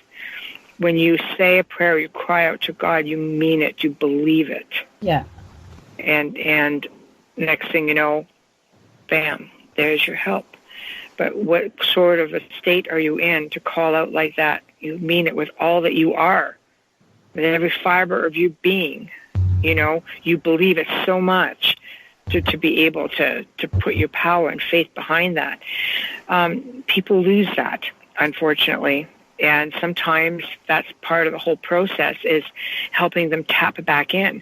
I've been on location with people who are terrified, and as soon as I come through the door and I'm like, I have you, don't worry. Just let it all out. And I've seen people walk around every room going, I'm getting you out of here. They get mad. And I'm like, good, I want you to get mad, because now you're going to fight.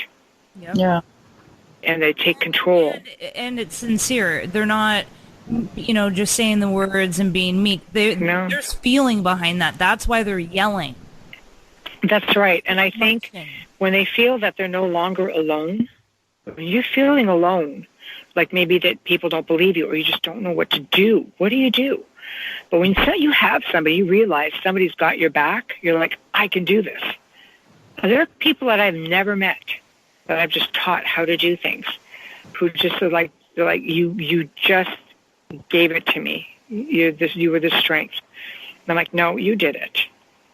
I was just holding you up. That's all. You know, you walked away. It's just like learning to walk for the first time or riding the bicycle for the first time, and then your parent or the person behind you lets go of the bicycle and you keep going. That's all it is. You just need to know that someone believes in you to do it. And where do you think that, yeah.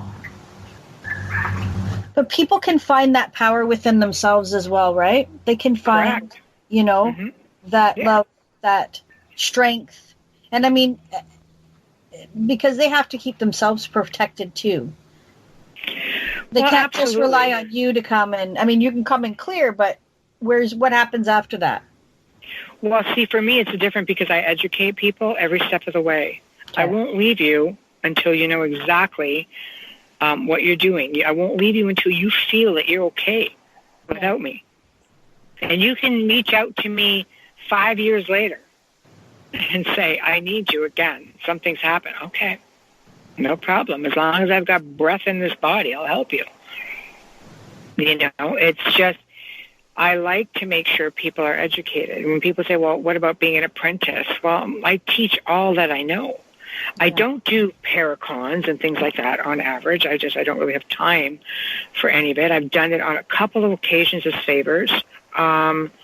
You know, I've done presentations myself. I get brought into schools. I'll talk. I love to work with children. You know, they see me. Schools will bring me in. I've gone into old age homes where people they've wanted to bring me in and talk with me, and I've done that. You know, I give my time back to different communities. You know, the paracons is, you know, it's interesting. I'm sure, you know, I've had people say to me, well, I'm writing a book and I'm going to put you in it because I heard you speak here. And I'm like, oh, great. Well, let's give me the credit for it at least, you know. Yeah. But people say, when are you writing a book? Well, you know, I've got multitudes of cases and it'll come eventually. But for me right now, I'm not done helping people. Yeah. It's that simple. You know, the book, everything else can wait. Yeah, they take time to happen. They take time to write. And if you don't have time, you know, so back to your cases. I remember I asked you, you know, what was the case that scared you the most, and you said that's not how you look at them. But what case have you worked on that you think would scare us the most? Like, say, somebody like me who just wants to hear who's going to read your book that you're going to write one day. Well, backing up to, you know, my fear. Fear itself isn't much of an option. Having my daughter go through what she went through was probably enough to make me fearful. It was fearful enough to make me change how I did things. I've done many cases that would blow your mind. Can you tell us one? I'm trying to think of one, you know, that would not be a major issue. I can touch on some because of the fact that until they are 100%, you know, there are some cases that stay with me for a while that I keep checking up on. And when I deem them to be safe, then I can move on with them. But, you know, there's one location that I was at. I spent a few years there where I would go in and, you know, investigate it. It was one of those places that the owner did not want clear. You know, it was a bed and breakfast, and people would come specifically for the hauntings and so on. And there was something very malevolent there, more than one. This thing used to call my house. Can I ask you if it was in Canada? I'm sorry? Can I ask you if it was in Canada? Absolutely. Oh, no. Don't say British Columbia. No, I'm just kidding. Where was it? Well, I won't say it. No, can you say where it was? It was Ontario. Oh, okay. So it was in southwestern Ontario. Okay. And this thing used to, you know, call my home pretty regularly, and I've had a lot of the recordings tested. I sent them to a friend of mine at the time who worked at Cambridge University in England, and had them just pick apart, you know, these recordings, just to see, you know, if they were human-made. And they came back with question marks, and that's as close as you're going to get in the field, really, with somebody being honest with you, is saying, I can't explain it. Yeah. That's what I want to hear. I want to hear that there's room for further research, because there is nothing definitive in the world of the paranormal, obviously. So that, to me, was perfect. And, I would get visited from spirits of the house, and I would go and stay there. And, I remember being in bed one night, and I wake up, and I see the covers are being pulled up on me. And I'm thinking, okay, so it's either one of the kind spirits that are just trying to cover me up, or it's a demonic entity that's going to try to smother me. It's a matter of waiting. Which one is it going to be? So it was interesting. I have seen people there get channeled. I have seen people there completely fall under a state of oppression, doing things very erratically outside of their temperament or their character. Did it frighten me? No, but it definitely wasn't a good place. I'm just different than a lot of other people. I had a colleague who got really sketched out there, and things followed him back and so on. I've worked a case where, again, listening to this case in Aramaic, I'm realizing that just shivers up my spine. I'm like, God, what are you supposed to do with this? Like, I don't know what the heck I'm going to do with this. It had so much in there. There were so many in there. And I didn't even know where to start. And the entire family, the pets, everybody that was relying on me to fix this, because it had been fixed once, and it was good for about a year. But people go in and they close portals, or they'll pray, but they don't realize when you close a portal, you need to remove it from the premises. Oh. Right. And you don't realize that, when you're leaving a family behind, if you don't somehow work with mindset, it could go back the other way. Things can reactivate. Are you prepared for that? When I go in and we look at a property, for example, that we're clearing, okay, we're going to span the entire area, like a 50-kilometer radius, to see, depending on which part of the world I'm at, I'm going to go, was there a battle here? Like if I'm in Virginia, for example, was there a Civil War battle anywhere near here? So am I getting spillage from somewhere else that's just flowing down here? There's a lot you need to factor in to really make sure a place is clear. Sometimes you got to clear 20-kilometer radius around it. Wow. There's a lot to factor in. There really is. It's a lot deeper than a lot of people realize. What's the most fun? Sorry, go ahead. No, I say it's experience that would make you do that. There's a lot of people on the scene who haven't been doing it very long, Yeah. I just had 2 more quick questions. We're running up Sure. on time. The first one is, can you explain briefly, or if at all, how you do your clearing? Well, on-site or remotely, probably do more remotely these days. Really was referring. She and I view 2 entirely different ways. I find myself, if I think of a place that I need to be at, I just seem to end up there. I don't actually look through any process. Sometimes she does as well. Sometimes she gets pulled there without even realizing. I see things kind of like in a color or grid format. She sees things more like, this is the way it is. I have the knowledge. I pick up on things. They tell me things. For example, I'll be sitting there and I need to know something about a location. All I have to do is sit down and say, show me. And they show me. They'll tell me things. We just did a mass clearing actually recently. And while we were just getting ready to start, somebody says to me, and again, where does the voice come from? No idea. They said somebody important's going to be here. I'm like, okay. Who? Nope, nobody's talking. Okay. So I'm saying to her, okay, I need you to go here, here, here, and here. I'm the one with the experience, so I'm saying this is how this needs to be done. It's almost like I can see through what she's seeing. It's very odd how it happens, but it's a good combination. So next thing you know, we're sitting there, we're on the way, we're doing what we have to do. All of a sudden she goes, oh my God, this is so-and-so. I'm like, what? For real? Okay, I guess that's pretty important. And bam, we got him, So it really is just like that. And then we first of all, we look, we get a sense for what's there. We're like, okay, how many do we have? Okay. Sometimes you have to take it from the front. Sometimes you have to come up from above. We work with other beings on the other side who can assist with this. And we look for portals. We look for tears in the environment, because these things can tear through anything. Sometimes when if you're in a demonic attachment situation, you'll hear things like popping sounds or tearing sounds.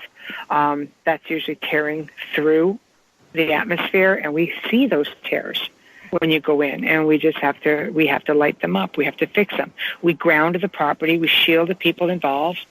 There's a whole process. Then we start working the outskirts to see where it came from. If we see an attachment on an individual, we look at how that attachment is presenting itself to us. Sometimes it's like a black mass, literally on somebody's back. You can blast it with light, remove it. Sometimes you physically have to go and like go at it, like pull it off yourself. Sometimes we have, again, help. They remove it.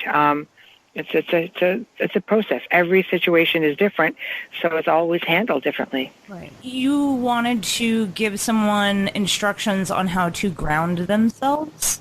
Is that something you could do briefly right now? My favorite technique that I do, I do send off a more detailed version of what I'm going to tell you. But essentially, if you sit down, put your feet flat on the floor, put your knees out straight, take your hands, put them on palms up on each of your knees. Picture large tree roots coming in through the top of your head, which is your crown chakra. Imagine them just working their way through your entire body, and then they'll split down at around your stomach, your core chakra, and it'll go through your feet. Picture them going into the ground, into the earth, like a giant tree root, and it'll anchor you right into Mother Earth, into the soil. And then just envision yourself after that being grounded to the earth, and picture a white light swirling around you like a tornado, and keep that light going. You can bring anybody into your circle that you want to protect and ground. Now, once that white light is swirling around you, picture large mirrors. Those mirrors are tall, as tall as you are. Put them on the outside of the light. Face them outward. So anything negative that comes within your space will see its own reflection, and it should repel it. And how you know it works is when you try to stand up for a moment, you won't be able to. You'll actually be going, oh, geez, okay. And then you just kind of disattach yourself. You do that morning and night. You might even lose some negative friends. They'll blame you, like I said, but a lot of times that's pretty much what's happening. And people I've sent this to in great detail, I'm a lot more detailed about it, they swear by it. They love it. They said it works. And it does work. Thank you so much for sharing that. Yeah, thank you. And thank you so much for being on the show. You're welcome. I'm so grateful. Like I said, I've seen you on Paranormal Survivor for years, so this is thrilling. This is thrilling for me, and this was great. Well, thank you. It was my pleasure. I hope that you were able to, get a thing or two out of it. Oh, I got a ton out of it. Are you kidding me? I want to thank you for what you do, for all that you give to people. You had mentioned the older gentleman and talking about how special he was, and I think that you deserve the same title. So. Yeah, me too. Oh. Well, thank you very much. I just like to remind people that, I'm always the one in the forefront with all of this, but I'm also backed by an amazing team of people who do my research, people who view with me, people who analyze things for me. I have an amazing team. I'm the one that you see. Right, and but it's a combined effort. It really is. You have a great team behind you. And now, if somebody wants to find you, I found you on Facebook. And you also have a podcast, right? I do a radio show with my colleague Jack Kenna. It's called The Outer Realm with Michelle Desrochers and Jack Kenna. You can also go michelledesrochers.com, which will bring you to my website. Which links over to, the company website as well. if you're trying to communicate with me on Facebook, as you know, it could take a while. I get at least 50 private messages a day there. Instagram jams up, LinkedIn jams up, Twitter jams up. So the website can jam up at times. So it's never an easy task, but I will get you. Okay. Excellent. Thank you again for being on the show tonight. You're welcome. We do end the show with a short prayer, just because of the nature of, this the topic. So I'm going to go ahead and do that really quick. Okay. The light of God surrounds us. The love of God enfolds us. The power of God protects us. The presence of God watches over us. Wherever we are, God is. Michelle, thank you so much. God bless you for everything that you do. And thank you all for tuning in tonight. And until the next episode, stay scared.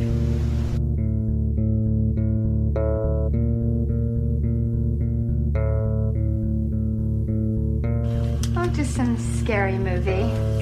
You know, the one with the guy in the white mask who walks around and stalks babysitters.